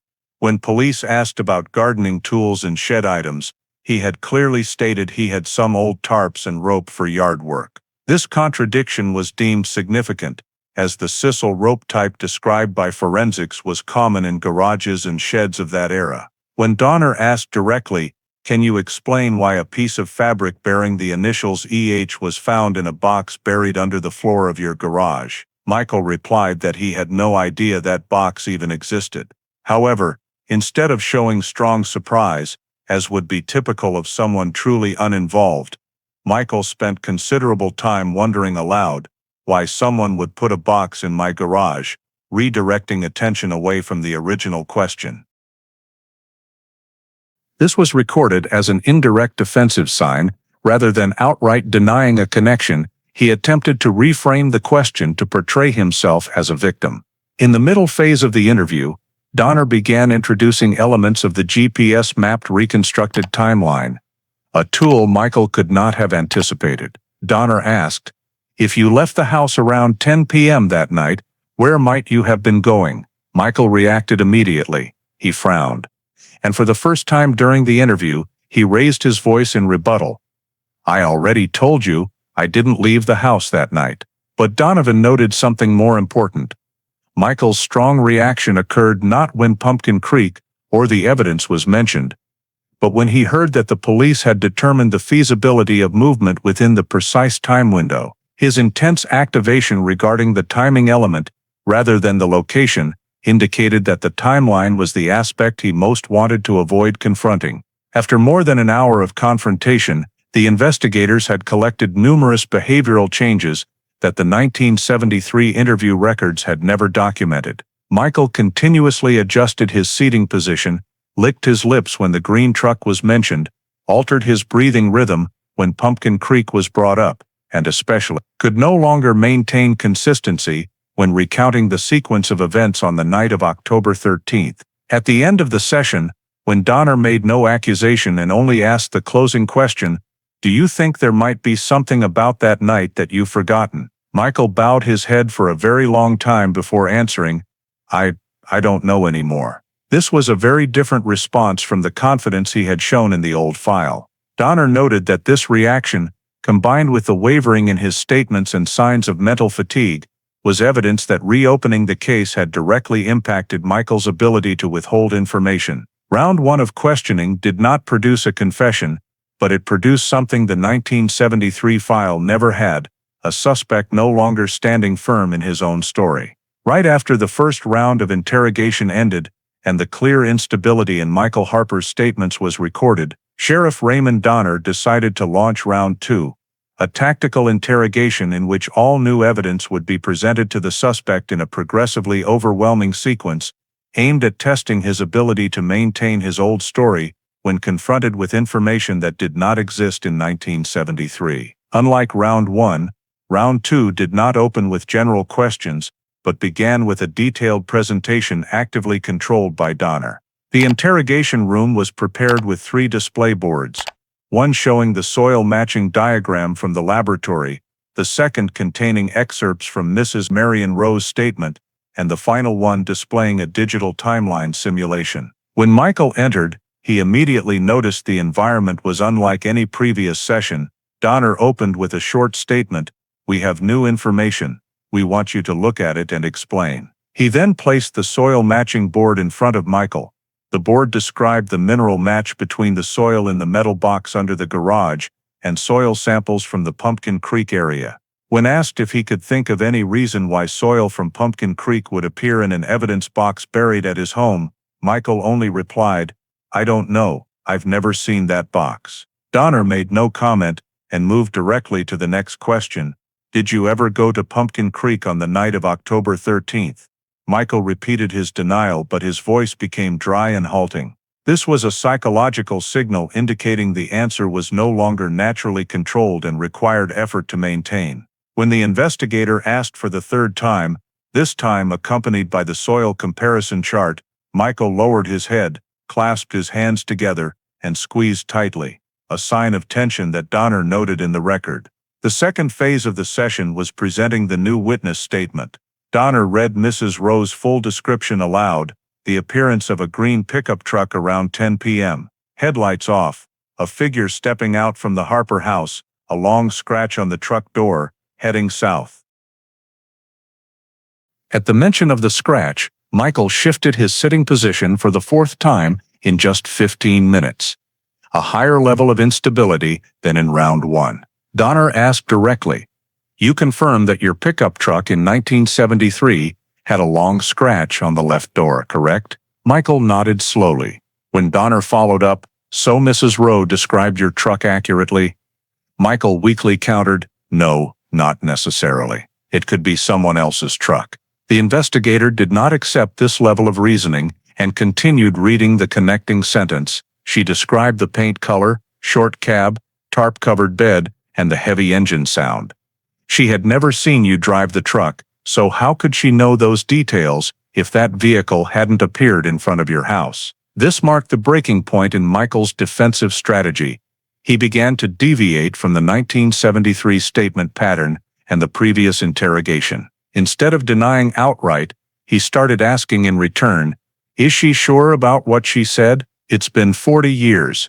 Memory can be wrong." The suspect's shift from strong denial to attempting to undermine the witness's credibility was evaluated by Donner as entering the passive defense phase, which typically occurs when the suspect feels they are losing control of the narrative. The third phase was the digital timeline pressure. Donner turned on the screen showing the simulated route from Maple Street to Pumpkin Creek, estimated travel time, and distances consistent with the witness statement. As the simulated path lit up segment by segment, Michael stared fixedly at the screen, his jaw twitching repeatedly. Donner said, "If you left home at 22 o'clock, you could reach Pumpkin Creek by 22:20 and return before midnight. This isn't a hypothesis, this is a simulation based on 1973 roads." Michael shot back, "I didn't do that." Donner didn't follow up and moved to the morning of October 14th. "You said you left home at 8:15 a.m. But no witness saw Ellen leave the house that morning. You were the last person to confirm she was alive." Can you explain why no one saw her except at the gas station? Michael remained silent for more than 20 seconds, the longest pause since the start of the session. When he answered, his voice was low and lacked certainty. Ellen might have gone out the back door. No one noticed. But this statement contradicted a key fact. The Harper house had no back door leading to the street, only one opening into the enclosed backyard. When the investigator pointed this out, Michael replied curtly, "I don't remember." This was a clear change from his consistent statements in the old investigation. At this point, Donner moved to the phase of framing the critical contradictions. He listed each point slowly and without interruption. 1. The changed account of bedtime on the night of the 13th, compared to old records. 2. The conflicting statement about items in the garage versus 1973. 3. Denial of anyone coming to the house while a witness confirmed the pickup truck parked in front. 4. Denial of going to Pumpkin Creek while soil matching confirmed soil from that area appeared in the box buried in the garage. 5. The morning of the 14th statement inconsistent with the timeline simulation. 6. No witness saw Ellen alive after the argument on the night of the 13th. After each item, Donner asked, "Do you want to adjust your statement?" Each time, Michael answered, "No," but his tone kept changing, sometimes trembling, sometimes breathless, showing his self-control was diminishing. By the end of the session, when Donner asked the final question, "Can you explain why all the contradictions point to you?" Michael braced both hands on the table, bowed his head, and only said, I don't know anymore." The investigators assessed this as the point where the suspect's defensive strategy had been significantly broken. No more active rebuttal, no more adherence to the old statement, and the beginning of a tactical retreat. An early sign of potential concession or opening up in subsequent sessions. The interrogation round ended without a confession, but with one important result. For the first time in nearly 40 years, all critical contradictions converged on one person, and that person could no longer keep his story intact. After the highly pressurized second interrogation round, with all major contradictions placed directly in front of him, and the timeline simulation images, leaving no hiding space for gaps in the old story, Michael Harper was kept in the interrogation room for an additional hour to rest and think per procedure. However, investigators behind the one-way mirror noted that he did not rest at all. His hands kept intertwining, breathing heavy, eyes vacant, staring at the floor. These were classic signs of a psychological state pushed to the limit where maintaining a defensive statement was no longer possible. When Donner returned to the room, no longer opening any case files, he simply sat down across from Michael and said, "You're the only one who knows what happened to Ellen. The truth is out there, at Pumpkin Creek, in your garage, in every statement.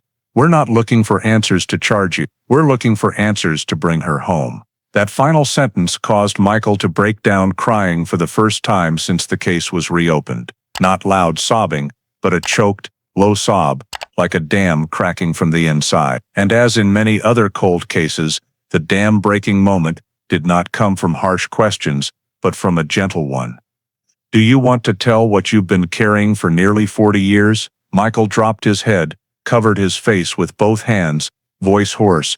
"I can't take it anymore." From that sentence, the confession began. He stated that on the night of October 13, 1973, the argument with Ellen was not minor, as he had always claimed. Ellen wanted a separation, wanted to leave the house for a while, and wanted to take the child with her. Michael admitted he could not accept it. He said, "I felt I was about to lose everything.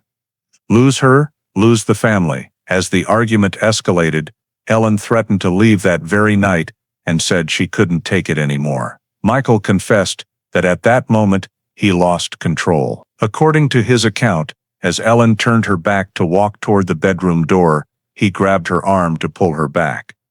They struggled, and Ellen fell hard onto the floor, striking her head on the corner of a low table. He said he panicked when he saw a small amount of blood and Ellen unconscious. But instead of calling for emergency help, which might have saved her life, he said another thought intruded. If they know I pushed her, I'll lose everything. From there, he shifted from panic to concealment behavior. Michael recounted that he used an old tarp in the garage to wrap Ellen's body, tied it tightly with rope, and carried it out through the side door. The door that 1973 witnesses did not know existed because it opened onto a small hidden backyard area. He admitted using his own pickup truck, the one Mrs. Rowe had described, to transport the body out of Maple Street around 10 p.m. direction.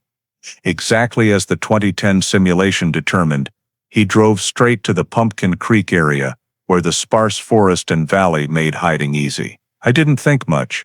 I just wanted to hide her somewhere to buy time to think. Michael described pulling the tarp down to a low clearing near the creek, digging a shallow depression by hand, not deep enough to fully bury the body, but he said, I covered her with soil, grass, then left. I didn't dare look back. The disposal occurred faster than investigators had estimated, consistent with signs of shallow soil disturbance in old records. Upon returning home, Michael stored the tarp and rope still covered in soil in the garage, but fearing someone might see or find them, he stuffed them into an old metal box originally used for tools. I wanted to throw it away, but if I took it out of the house, someone might see. He admitted that in the early morning of October 14th, he personally dug into the garage floor, created a pit for the metal box, then poured concrete over it to conceal it. This detail matched exactly with the 2010 workers' discovery of the unusual concrete layer. Regarding Ellen's sedan, Michael said he staged the car at Wildcat Hills the next morning to create a different investigative direction. He admitted driving Ellen's car to the slope, leaving the door unlocked, deliberately making it look as if she had walked into the woods herself. This timeline matched the digital simulation completely. When Donner asked about motive, something unexplained for nearly 4 decades, Michael gave only one sentence, soft but cold. I didn't want her to leave me. I thought if she went, my life would fall apart. That was the core motive. The feeling of losing control, the fear of abandonment, combined with accumulated anger from marital conflict. There was no third party, no long-term conspiracy, just a sudden burst of violence, but every action afterward was deliberate. Transport, disposal, staging a false scene, and hiding evidence. The confession ended with an almost whispered sentence. I didn't think they would dig up the garage. I didn't think anyone would still remember. But 37 years later, the concrete he poured had been broken. The metal box had been opened, and the story he had kept silent for nearly half his life collapsed under the very evidence he once believed would remain in darkness forever. After the full confession was recorded and Michael Harper agreed to sign the statement, Sheriff Raymond Donner moved to the next critical step, precisely determining the location where Ellen Harper's body had been hidden nearly 40 years earlier. Donner opened the digitized topographic map of Pumpkin Creek Valley and placed it in front of Michael, asking him to describe the area he went to on the night of October 13, 1973, with the highest possible detail. Michael stared at the map for a long time, hands trembling slightly, then pointed to the southern part of the valley, where the terrain was a mix of sparse forest, low clearing, and shallow creek banks. He said that when he drove there, he did not go deep into the trails, but turned into a small open area a few meters from the main path, where a large cottonwood tree stood alone, separate from the others. This was the first reference point. When asked to describe the distance from the trail to the spot where he knelt to dig the depression, Michael said he only walked about 10 to 15 steps, and the location sloped slightly downward toward the creek. He emphasized that the night was dark, but moonlight helped him see the cottonwood silhouette, and he used it to orient himself. Donner circled 3 locations with solitary cottonwood trees within the travel radius, consistent with the timeline simulation, then asked Michael to recall any other distinctive feature. Michael answered that near where he dug there was a large flat rock, like a tabletop, which he had leaned against for a few seconds before returning to the truck.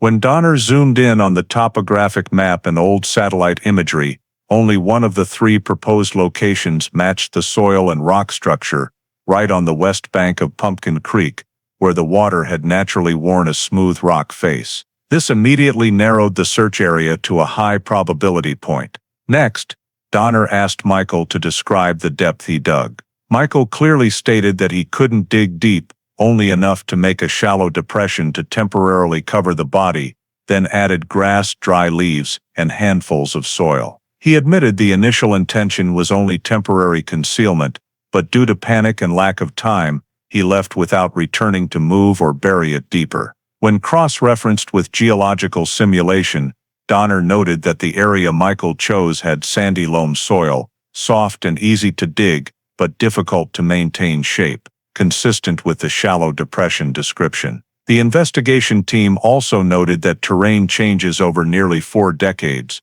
stream movement, seasonal erosion, new sediment layers, might shift the exact location by a few meters, but the 2 landmarks of the solitary cottonwood and the flat rock were likely still intact. Donner continued asking Michael to describe the direction he parked relative to the disposal site. Michael said he parked on the trail shoulder, headlights off, and walked down slope southeast. He remembered the path had no tall bushes, only grass mixed with gravel. When the map was combined with the 1973 terrain simulation, investigators confirmed that the descent at the circled location had a gentle slope, perfectly matching the direction of movement Michael described. Donner documented the entire cross-referencing process, from the statement, landmark placement, surface terrain, to digital map, to ensure the selected location was not based solely on the suspect's memory, but also aligned with objective data. After agreeing on the primary suspect point, Donner instructed the field forensic team to prepare the excavation plan. The Pumpkin Creek Valley area was designated a restricted investigation zone and immediately cordoned off within a 200-meter radius to prevent public access. The excavation team was required to bring ground-penetrating radar, GPR, survey equipment, on-site sediment analysis tools, and manual digging instruments to avoid destroying any remaining traces. An operational diagram was created. Step 1. Surface GPR scan for soil anomalies. Step 2. Mark high probability points. Step 3. Manual layered excavation. Step 4.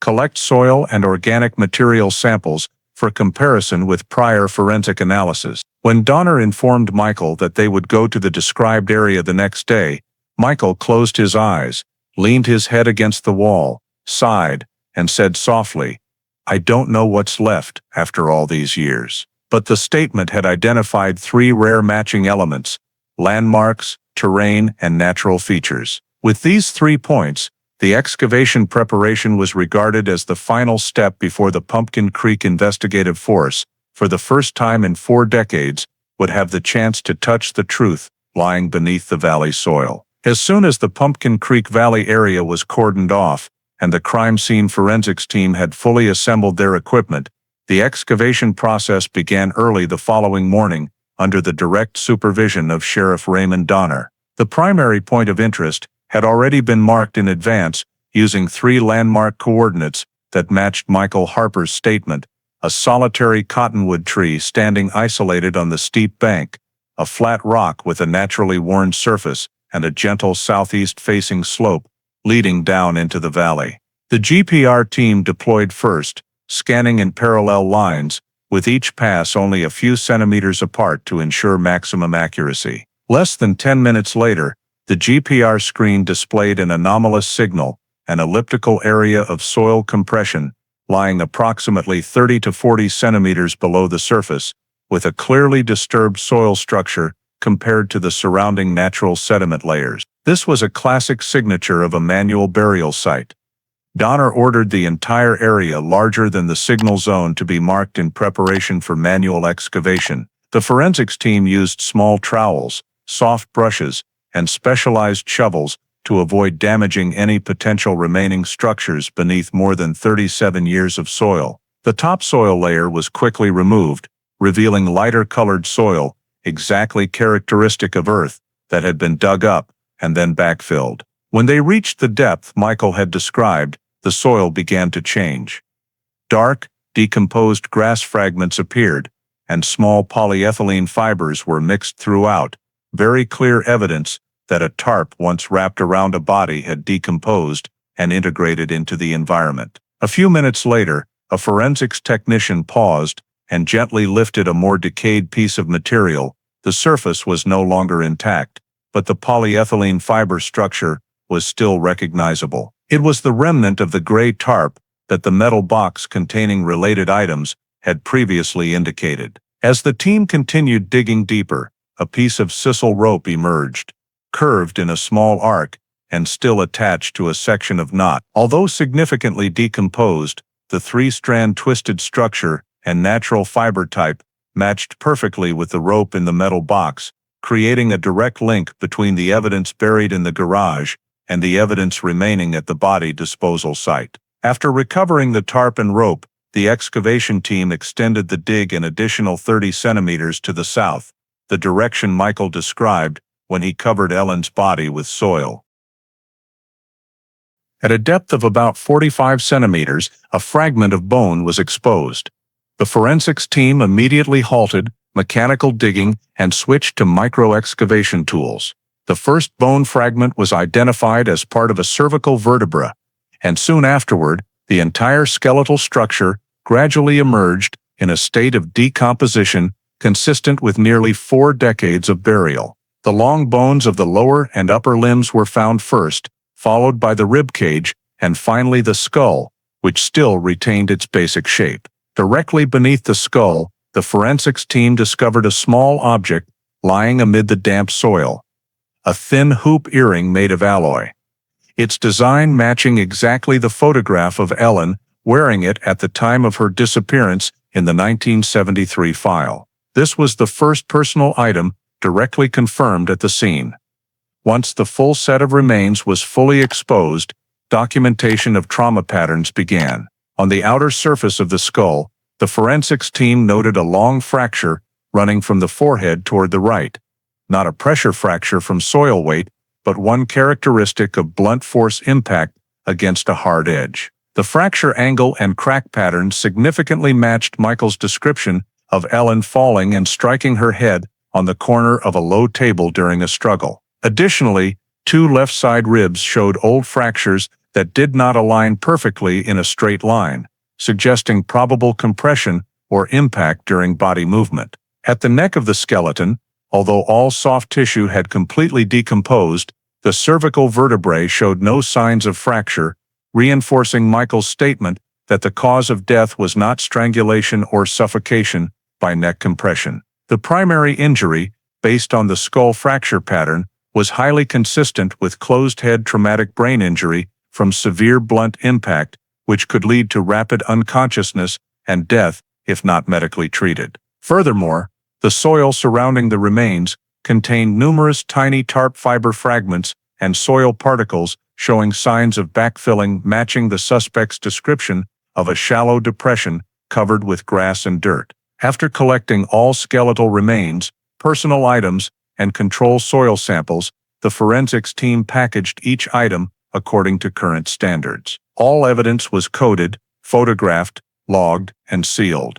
Donner stood silently watching the excavation site as technicians placed the container holding the remains onto the transport stretcher. Even after more than 30 years on the job, the moment a decades-old missing persons case finally emerged from the valley soil still struck him deeply, not just because remains were found, but because every detail Michael had described matched reality perfectly. After nearly 4 decades, Pumpkin Creek Valley had finally given up the truth it had kept hidden since the fall of 1973. After all the remains and evidence were recovered from Pumpkin Creek Valley, the Nebraska State Forensics Division began the final examination process to determine cause of death, confirm victim identity, and complete the file for transfer to the prosecutor's office. This process took several days and combined bone analysis, remaining soft tissue, soil samples, personal items, and comparison with historical identification records from 1973. Although Michael Harper's confession described Ellen falling and striking her head during a struggle, the forensics team had to reach an independent conclusion based on physical evidence, not the suspect's statement.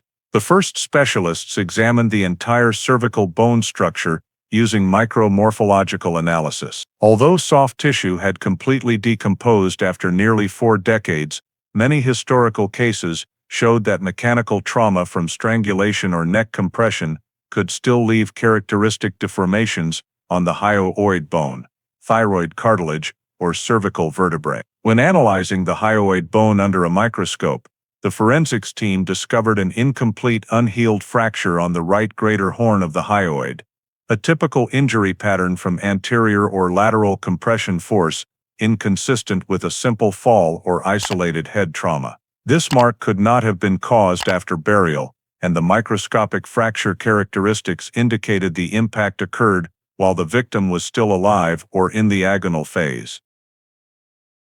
When the map was combined with the 1973 terrain simulation, investigators confirmed that the descent at the circled location had a gentle slope, perfectly matching the direction of movement Michael described. Donner documented the entire cross-referencing process, from the statement, landmark placement, surface terrain, to digital map, to ensure the selected location was not based solely on the suspect's memory, but also aligned with objective data. After agreeing on the primary suspect point, Donner instructed the field forensic team to prepare the excavation plan. The Pumpkin Creek Valley area was designated a restricted investigation zone and immediately cordoned off within a 200-meter radius to prevent public access. The excavation team was required to bring ground-penetrating radar, GPR, survey equipment, on-site sediment analysis tools, and manual digging instruments to avoid destroying any remaining traces. An operational diagram was created. Step 1. Surface GPR scan for soil anomalies. Step 2. Mark high probability points. Step 3. Manual layered excavation. Step 4. Collect soil and organic material samples for comparison with prior forensic analysis. When Donner informed Michael that they would go to the described area the next day, Michael closed his eyes, leaned his head against the wall, sighed, and said softly, "I don't know what's left after all these years." But the statement had identified 3 rare matching elements: landmarks, terrain, and natural features. With these 3 points, the excavation preparation was regarded as the final step before the Pumpkin Creek Investigative Force, for the first time in 4 decades, would have the chance to touch the truth lying beneath the valley soil. As soon as the Pumpkin Creek Valley area was cordoned off, and the crime scene forensics team had fully assembled their equipment, the excavation process began early the following morning, under the direct supervision of Sheriff Raymond Donner. The primary point of interest had already been marked in advance using 3 landmark coordinates that matched Michael Harper's statement: a solitary cottonwood tree standing isolated on the steep bank, a flat rock with a naturally worn surface, and a gentle southeast-facing slope leading down into the valley.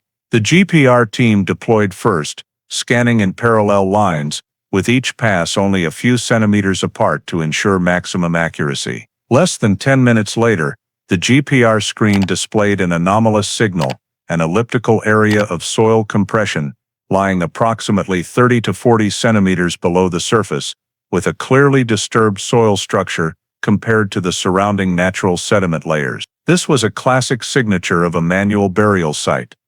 Donner ordered the entire area larger than the signal zone to be marked in preparation for manual excavation. The forensics team used small trowels, soft brushes, and specialized shovels to avoid damaging any potential remaining structures beneath more than 37 years of soil. The topsoil layer was quickly removed, revealing lighter-colored soil, exactly characteristic of earth, that had been dug up and then backfilled. When they reached the depth Michael had described, the soil began to change. Dark, decomposed grass fragments appeared, and small polyethylene fibers were mixed throughout, very clear evidence that a tarp once wrapped around a body had decomposed and integrated into the environment. A few minutes later, a forensics technician paused and gently lifted a more decayed piece of material. The surface was no longer intact, but the polyethylene fiber structure was still recognizable. It was the remnant of the gray tarp that the metal box containing related items had previously indicated. As the team continued digging deeper, a piece of sisal rope emerged, curved in a small arc, and still attached to a section of knot. Although significantly decomposed, the three-strand twisted structure and natural fiber type matched perfectly with the rope in the metal box, creating a direct link between the evidence buried in the garage and the evidence remaining at the body disposal site. After recovering the tarp and rope, the excavation team extended the dig an additional 30 centimeters to the south, the direction Michael described when he covered Ellen's body with soil. In the second part, the prosecution consolidated all 2010 data, soil matching results, showing correspondence between soil in the metal box and Pumpkin Creek soil, tarp and rope analysis indicating they had been used to wrap and secure a body, DNA and dental analysis confirming identity, forensic conclusion of death by strangulation. Contradicting the suspect's initial statement, digital timeline simulation confirming the feasibility of movement and disposal consistent with the confession, and especially new witness testimony showing Michael's pickup truck at the Harper residence at the exact time of the fatal act. Together, these established intent and long-term concealment.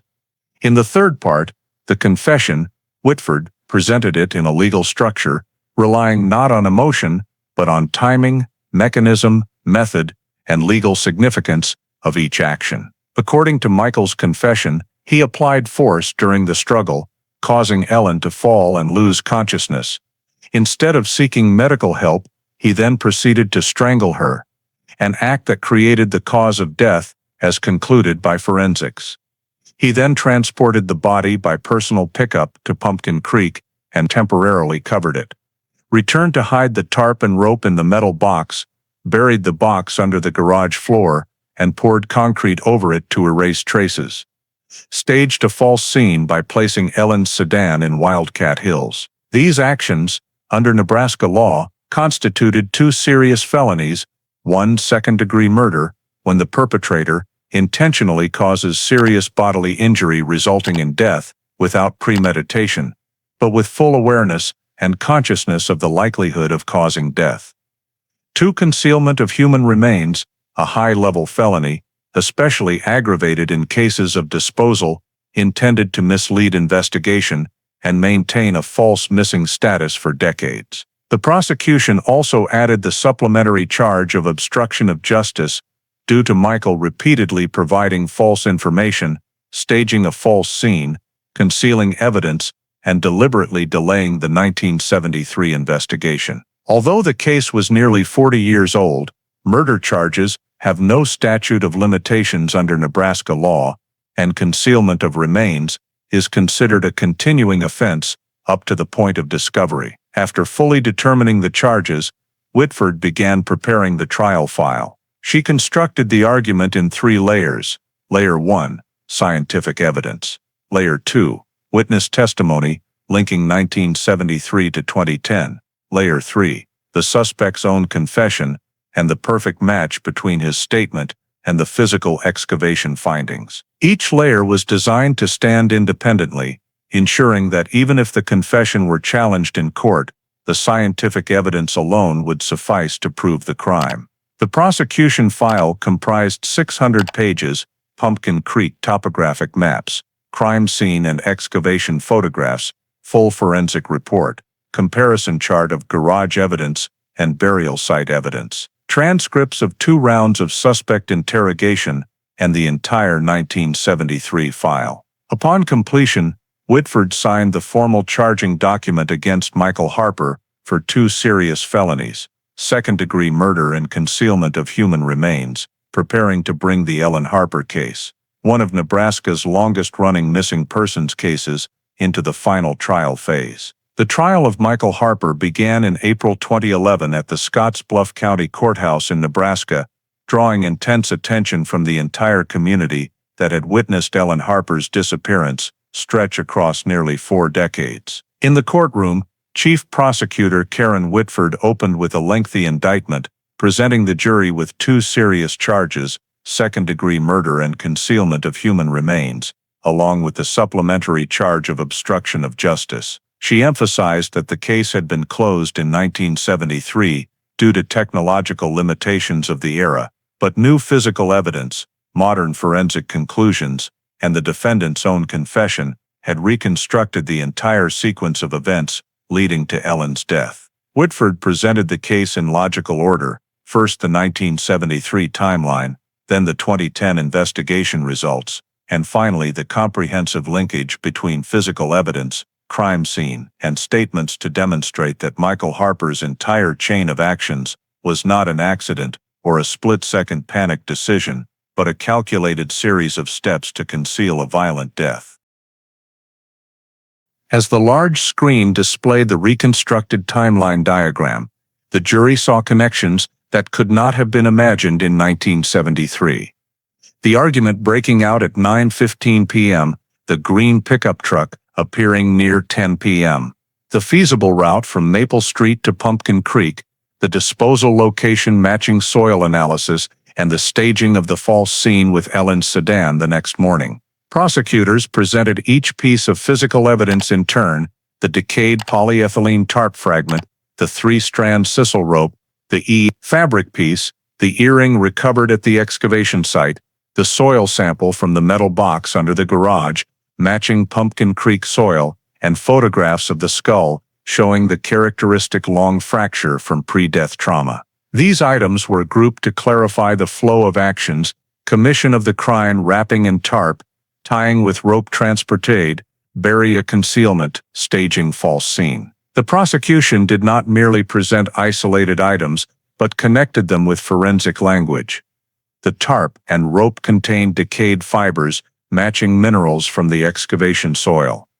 The hyoid bone fracture fit the mechanism of strangulation.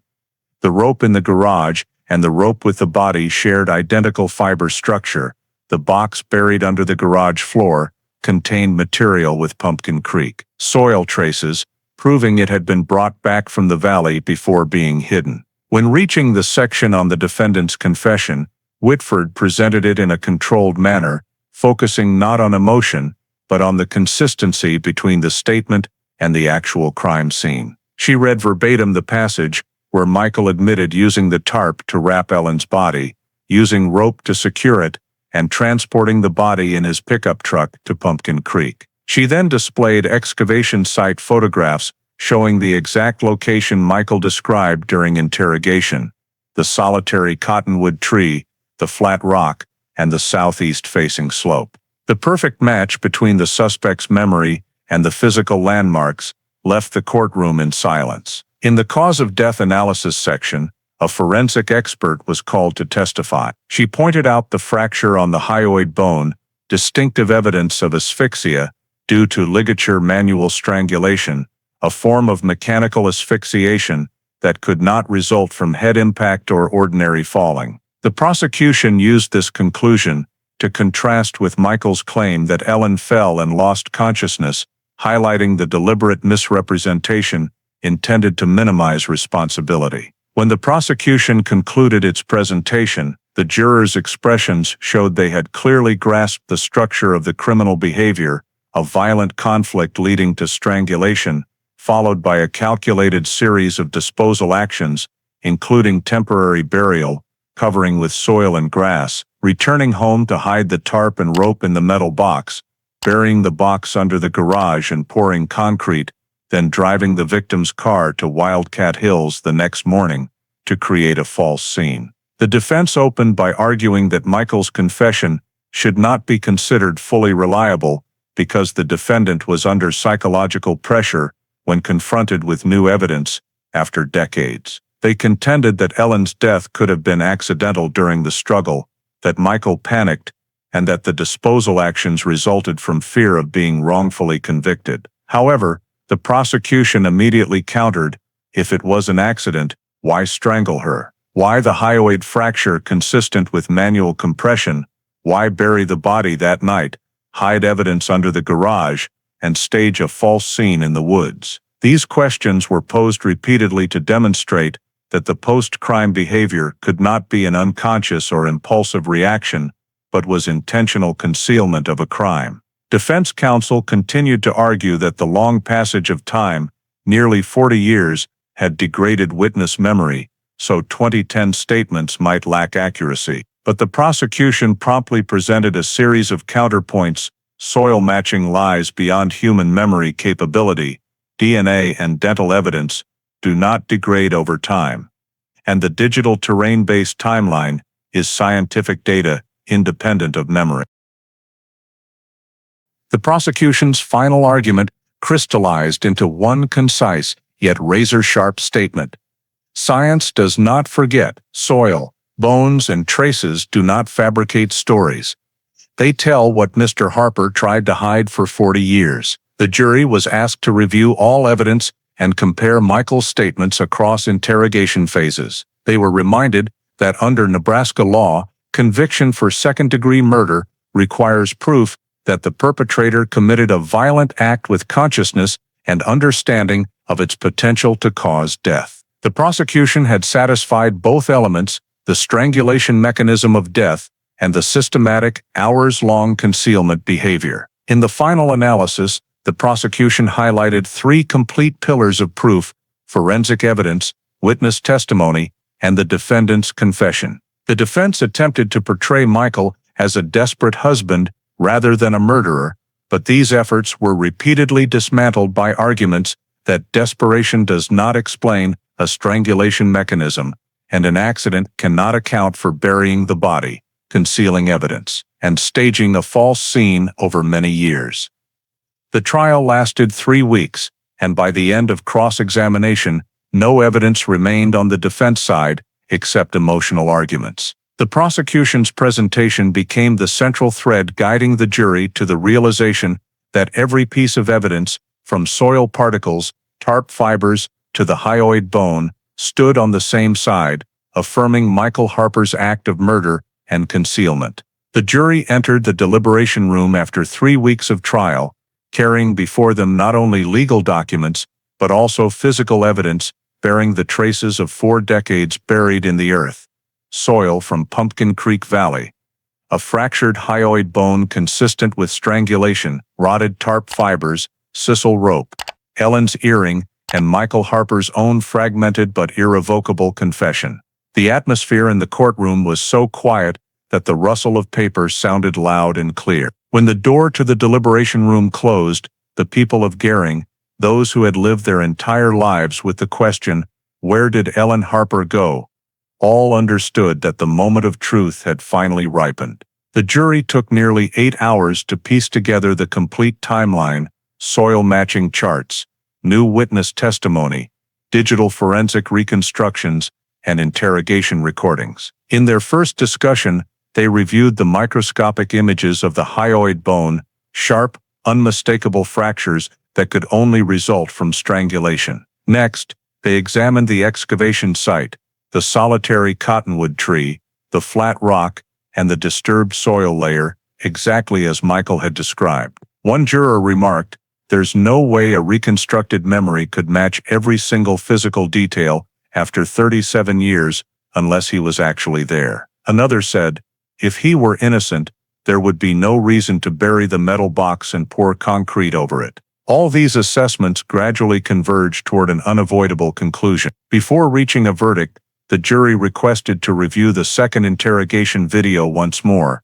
the moment Michael was confronted with the soil-matching results, Mrs. Rowe's testimony, and the digital timeline. When Michael said, "I don't know anymore," everyone in the courtroom at that time could clearly feel the collapse of a story maintained for nearly 4 decades. To the jury, that statement was no longer merely an emotional detail. It became a legal marker. The defendant could no longer sustain his prior account when faced with objective evidence. On the third day of deliberation, they voted according to procedure. 12 votes in agreement, no dissent. Michael Harper was found guilty on both primary charges: second-degree murder and concealment of human remains, as well as the additional charge of obstruction of justice. When the jury returned to the courtroom, no one moved. The prosecution, defense, press, and public all fixed their eyes on the jury foreman. "We, the jury, based on the evidence presented at trial, find the defendant Michael Harper guilty of murder in the second degree." A long collective sigh rose from the back rows, not one of relief, but of release from a question that had haunted the town for 40 years. The foreman then read the second count. We also find the defendant guilty of concealment of human remains, a felony offense. Michael Harper showed no strong reaction, simply closing his eyes and placing his hand on his forehead, as if finally forced to confront what he had avoided for nearly half his life. The sentencing hearing took place 1 week later. Judge Eleanor Price reviewed each part of the record, emphasizing that there were no mitigating factors in the case. Michael not only caused death through violent action, but also carried out a structured sequence of body disposal. Wrapping in tarp, tying with rope, transporting the body to Pumpkin Creek burial, returning home to hide evidence, pouring concrete over it, and staging a false scene with the sedan. These actions, she stated, were not impulsive reactions in panic. This was a deliberate, multi-hour concealment process, followed by decades of continued concealment of the truth. The prosecution argued that the recommended sentence must reflect the severity and prolonged nature of the crime. The defense requested leniency, contending that Michael had cooperated after being confronted with new evidence, and that the passage of time had demonstrated some remorse. However, the judge affirmed that remorse only appeared when there was no way out left, and the law does not reward an admission that comes 40 years too late. Finally, Judge Price pronounced the sentence. Michael Harper was sentenced to life imprisonment without possibility of parole for second-degree murder, plus an additional 25 years for concealment of human remains, to be served consecutively, not concurrently. The entire courtroom fell silent as the gavel struck, a sound that closed the longest missing persons case in Scottsbluff history. After the verdict, the Harper file was sealed and marked solved, adjudicated. All evidence was permanently stored in Nebraska's Major Crimes Evidence Vault, along with trial transcripts, forensic reports, and complete interrogation records. Sheriff Raymond Donner signed the case closure order that same afternoon, writing one brief but weighty line: "Victim has been located. Truth has been established. Justice has been served." In Pumpkin Creek Valley, the excavation site was restored and marked with a small sign, "In memory of Ellen Harper, 1973." There was no grand ceremony, no loud speeches, only the earth, the grass, and the old creek continued to flow, serving as a quiet marker for a truth once buried. The case was officially closed, not as an unanswered question, but as a complete adjudication, sealed through the combination of modern technology, human memory, and the enduring traces that had persisted for 4 decades in the wild valley of Nebraska. The story of the Ellen Harper case, beginning as a 1973 missing person incident and ending with a 2011 conviction, reflects many issues in contemporary American life: domestic violence, prolonged silence in toxic relationships, the importance of modern forensic science, and community responsibility. One striking detail is the argument on the night of October 13th, what seemed like a private family matter but became the starting point of tragedy. Today, Americans are familiar with the concept of red flags in relationships.